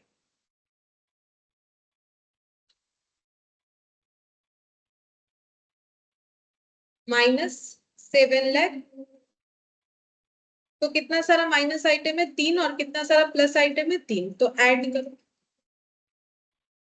पहला ऐड हो जाएगा, ये वाला दिख रहा है 6,60,000, तो 6,60,000 क्या था, 6,60,000 था check issued but not presented, check issued but not presented. उसके बाद 14,25,000, 14,25,000 क्या था, transport subsidy received, transport subsidy received by bank, subsidy received by bank. फिर उसके बाद प्लस आइटम क्या था, 8,36,000, 8,36,000 क्या था, bills for collection credited by bank, bills for collection credited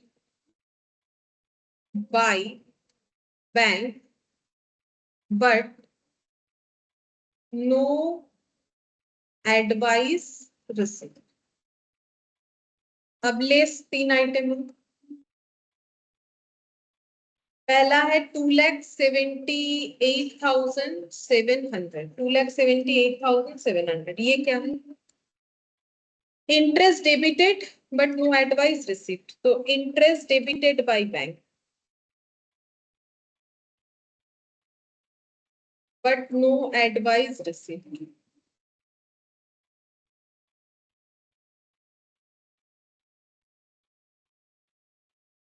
फिर उसके बाद लेस आइटम है 2,70,13,50,000।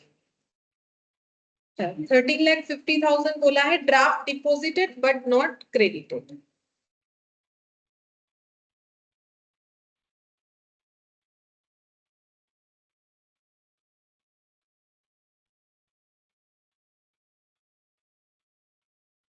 और 7,40,000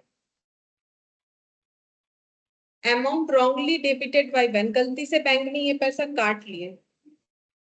amount wrongly debited by bank. अब यहाँ टोटल और यहाँ टोटल देखो कितना है।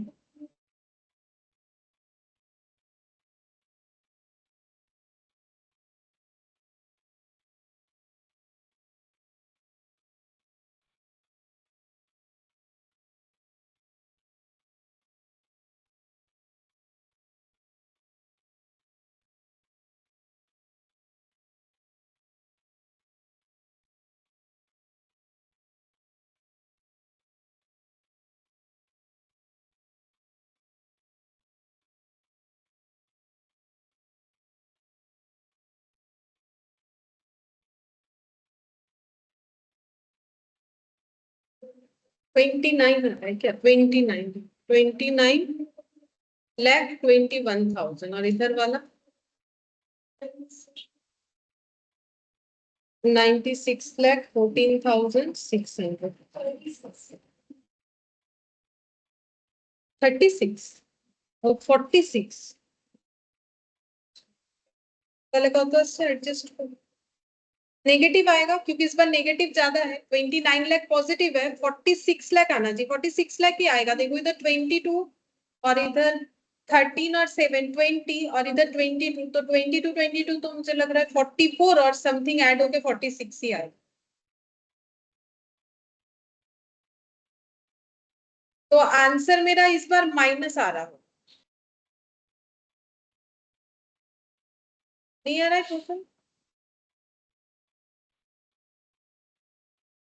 देख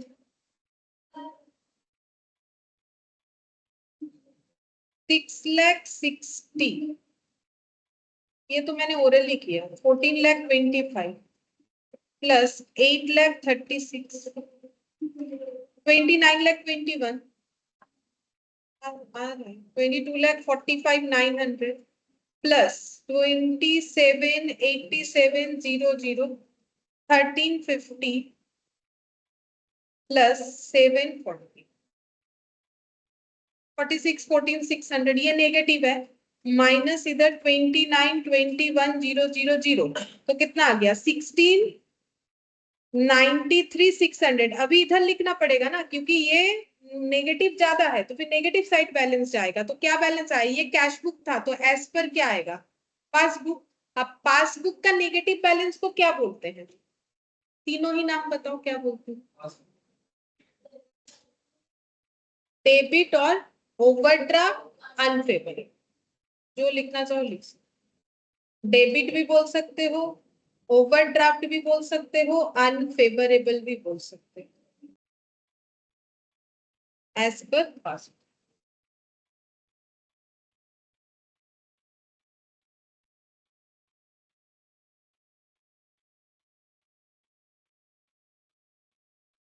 दिख रहा है?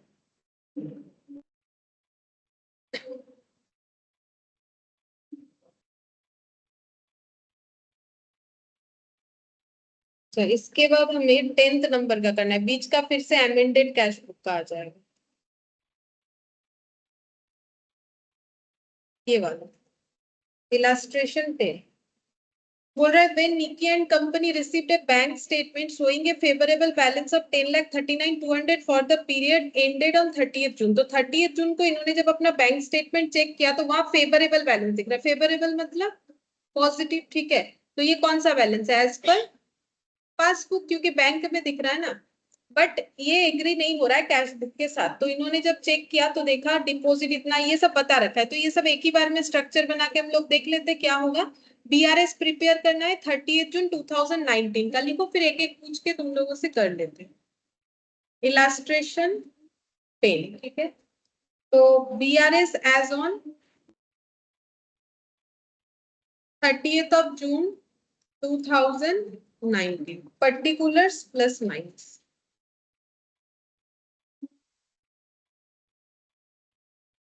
Plus minus balance as per credit balance था। मतलब क्रेडिट बैलेंस हम लिख रहे हैं क्योंकि आंसर जो है वो पॉजिटिव आंसर बोल रहे हैं, जो स्टार्टिंग पॉइंट है वो पासबुक है, पॉजिटिव बैलेंस बोला था, तो पासबुक का पॉजिटिव क्रेडिट होता है।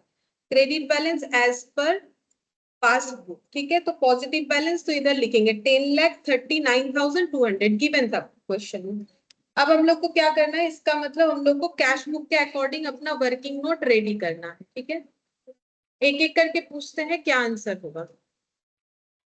अच्छा, पहला देखो बोल रहे हैं डिपॉजिट ऑफ 3,09,200 पेड ऑन 29 जून, ठीक है। हम लोग 30 जून बना रहे हैं। हम लोगों ने एक डिपॉजिट किया था 3,09,200 had not been credited by the bank until 1st जुलाई। बोल रहे 1st जुलाई तक बैंक ने ये पैसा अकाउंट में क्रेडिट ही नहीं किया। हम लोगों ने 3,09,200 बैंक में ले जाके डिपॉजिट किया। जैसे घर पे पैसा होता है तो ले जाके बैंक में डिपॉजिट करते, तो इन्होंने भी अपने बिजनेस से पैसा ले जाके बैंक में डिपॉजिट किया।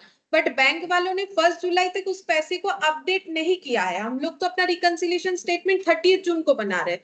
तो हमारा स्टार्टिंग पॉइंट यहाँ पर रफ वर्क क्या है, कैश बुक। तो मुझे बोलो 3,09,200 से कैश बुक क्या दिख रहा हो, ज्यादा दिख रहा होगा। क्यों?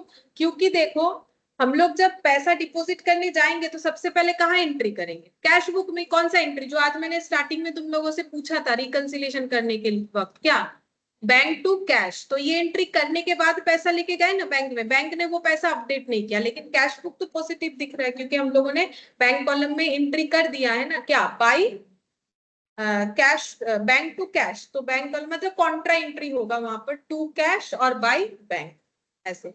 तो टू कैश बोल के बैंक कॉलम में जाएगा, तो बैंक कॉलम का एंट्री हो जाएगा। अच्छा, अब नेक्स्ट देखते हैं। बोल रहे हैं ऑन 30th मार्च 2019, हम लोग लेकिन जून का बना रहे हैं, ये 30th मार्च का बात हो रहा है। The company had entered into a hire purchase agreement. Hire purchase का मतलब होता है इंस्टॉलमेंट जैसा मान के चलो, ठीक है। तो इंस्टॉलमेंट में कोई एग्रीमेंट किया था to pay by bank order a sum of 3 lakh on 10th of each month. तो 30th मार्च को इस कंपनी ने एक जो है ट्रांजैक्शन किया था जिसके अगेंस्ट में उनको ईएमआई भरना था, कितना करके 10th of each month, her month के 10 तारीख को कितना करके देना था, 3 लाख, ठीक है।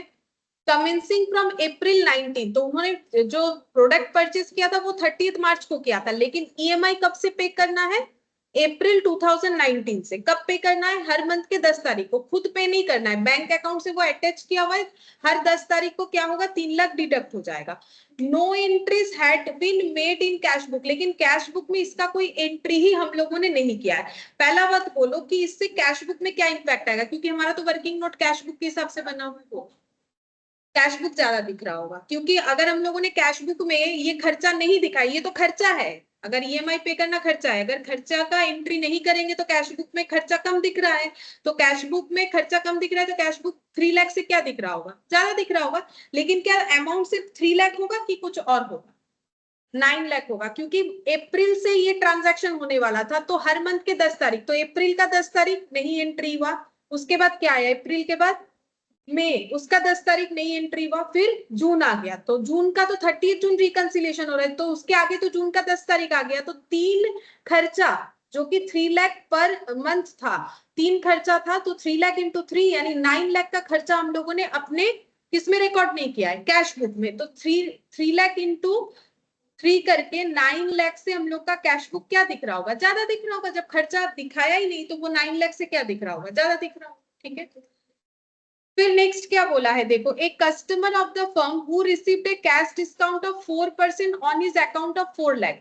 तो इनका कोई कस्टमर था जिन्होंने 4 लाख का कोई सामान परचेस किया होगा और उनको डिस्काउंट मिला था 4%, तो उनको कितना पेमेंट करना चाहिए था, फिर कस्टमर को कितना देना है? अगर ये बोल रहा है कि भाई 4% तुमको डिस्काउंट मिल रहा है, तो फिर कस्टमर कितना पेमेंट करने वाला था? तो उतने का चेक दिया है, कब दिया है? बोल रहा है 12 जून को। The cashier erroneously enter the gross amount in the bank column of the cash book. तो देखो, अगर 4 लाख में डिस्काउंट मिला है हम लोग को 4%, तो कस्टमर को कितना पेमेंट करने का बात कहा तुम लोगों ने?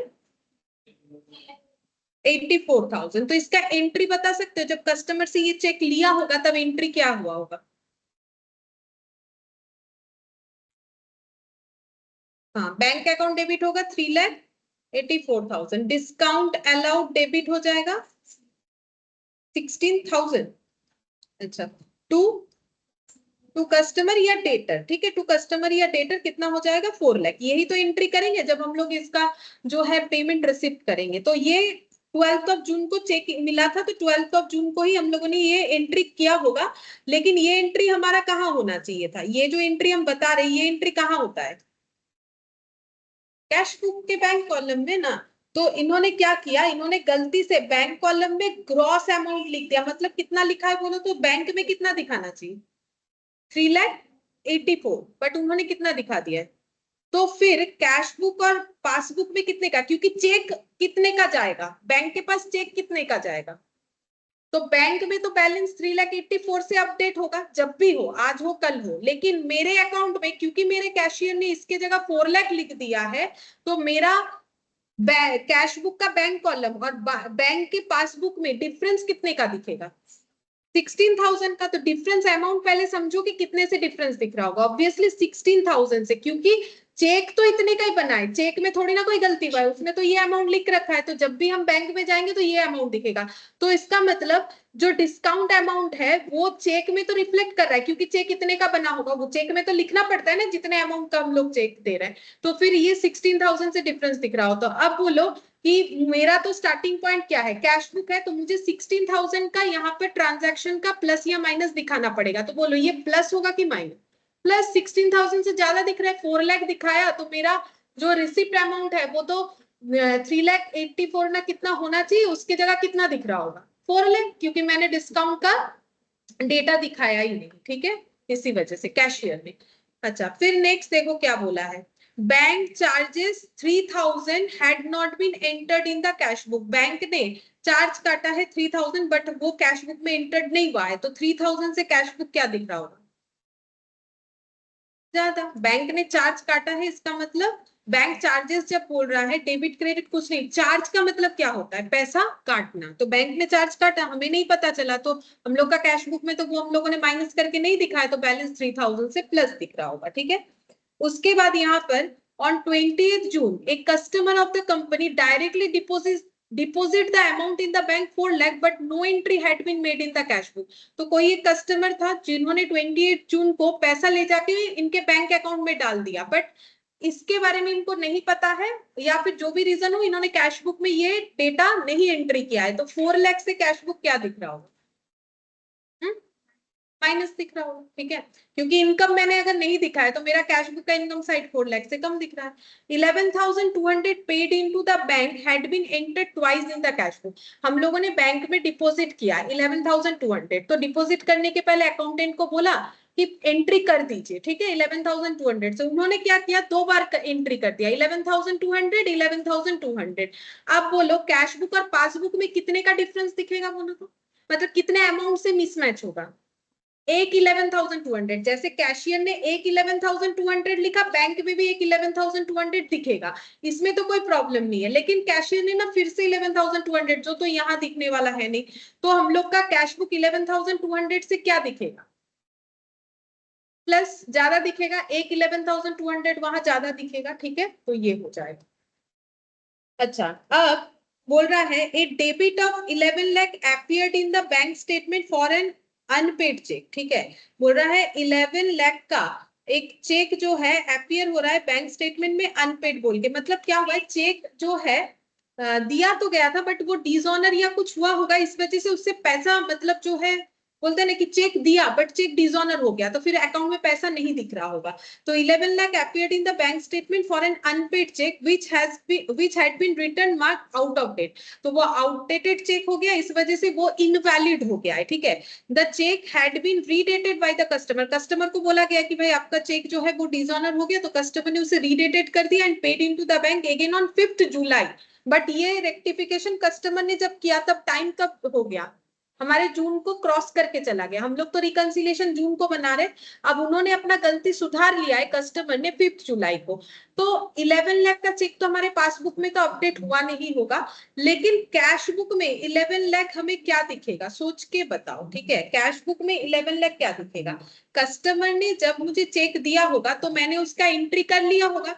अब डिसऑनर हो रहा है नहीं हो रहा है वो कौन बताता है, वो तो बैंक वाला बताएगा। अगर मुझे चेक देख के पता चल जाता तो हम तभी उनको बोल देते भाई ये चेक तो नहीं चलेगा। अब बैंक में ले जाने के बाद वो पता चला कि आउट ऑफ डेट है। अब बैंक वाले ने किसको बोला होगा, जो चेक डिपॉजिट किया होगा, मतलब जिसका बैंक रिकंसिलिएशन स्टेटमेंट बना रहे, वो फिर अपने कस्टमर को फोन करेगा, फोन करके बोलेगा आपका चेक हो चुका है dishonour.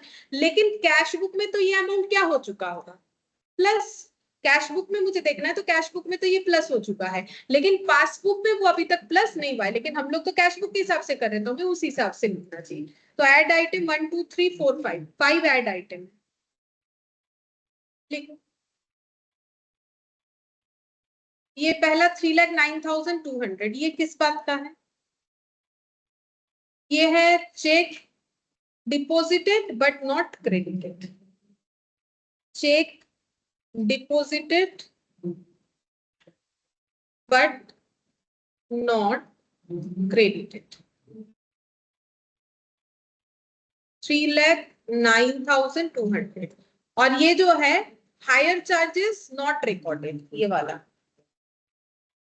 Higher charges for 3 months not recorded,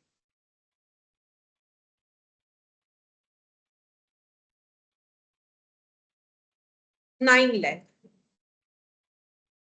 अच्छा उसके बाद 16,000 था discount allowed wrongly not considered। हम लोगों ने ये कंसिडर नहीं किया, हमारे अकाउंटेंट wrongly not considered, 16,000। 3,000 जो है ये है bank charges not entered in cash book,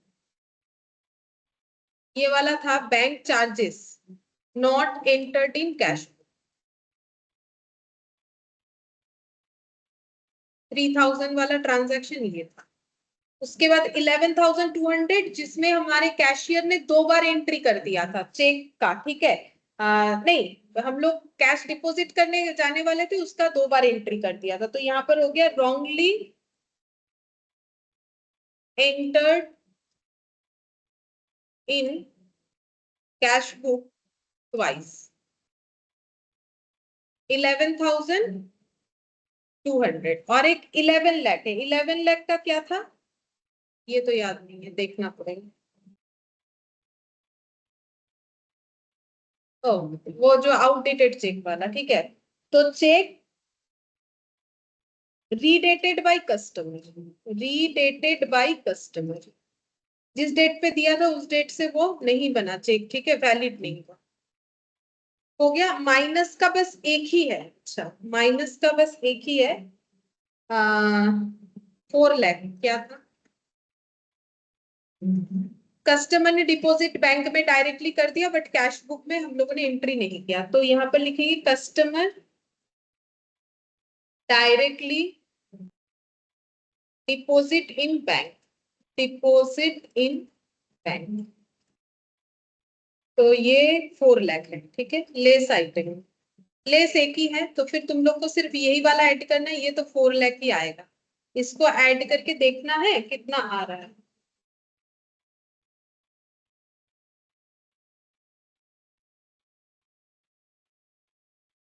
$33,78,600। अब आएगा क्या, प्लस ही आएगा, ये तो 4 लाख है, तो माइनस करके देखो कितना। 8,600 प्लस बैलेंस आ गया। पासबुक स्टार्टिंग था तो एंडिंग क्या हुआ, कैश बुक। अब पॉजिटिव आया तो क्या लिखोगे, डेबिट लिख सकते हो, फेवरेबल लिख सकते हो, या फिर सिर्फ बैलेंस एज पर लिखोगे तो भी होगा। कोई भी एक ही लिख के आना है एग्जाम में, ठीक है, 3-3 नहीं लिखना है, कोई भी एक ही लिख के आना।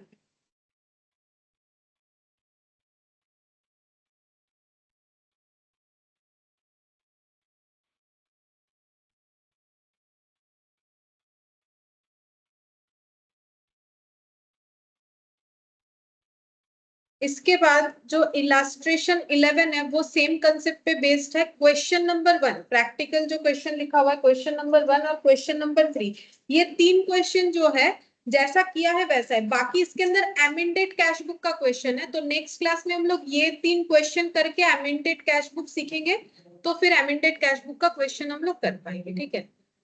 तो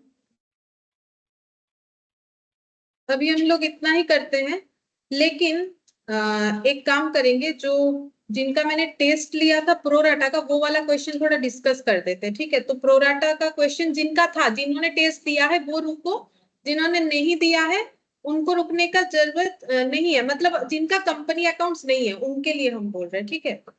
तो एक बार हम इसको बंद करेंगे, फिर से रिकॉर्डिंग स्टार्ट करेंगे, नहीं तो इसमें आ जाए। तो जिनका नहीं है वो जा सकते।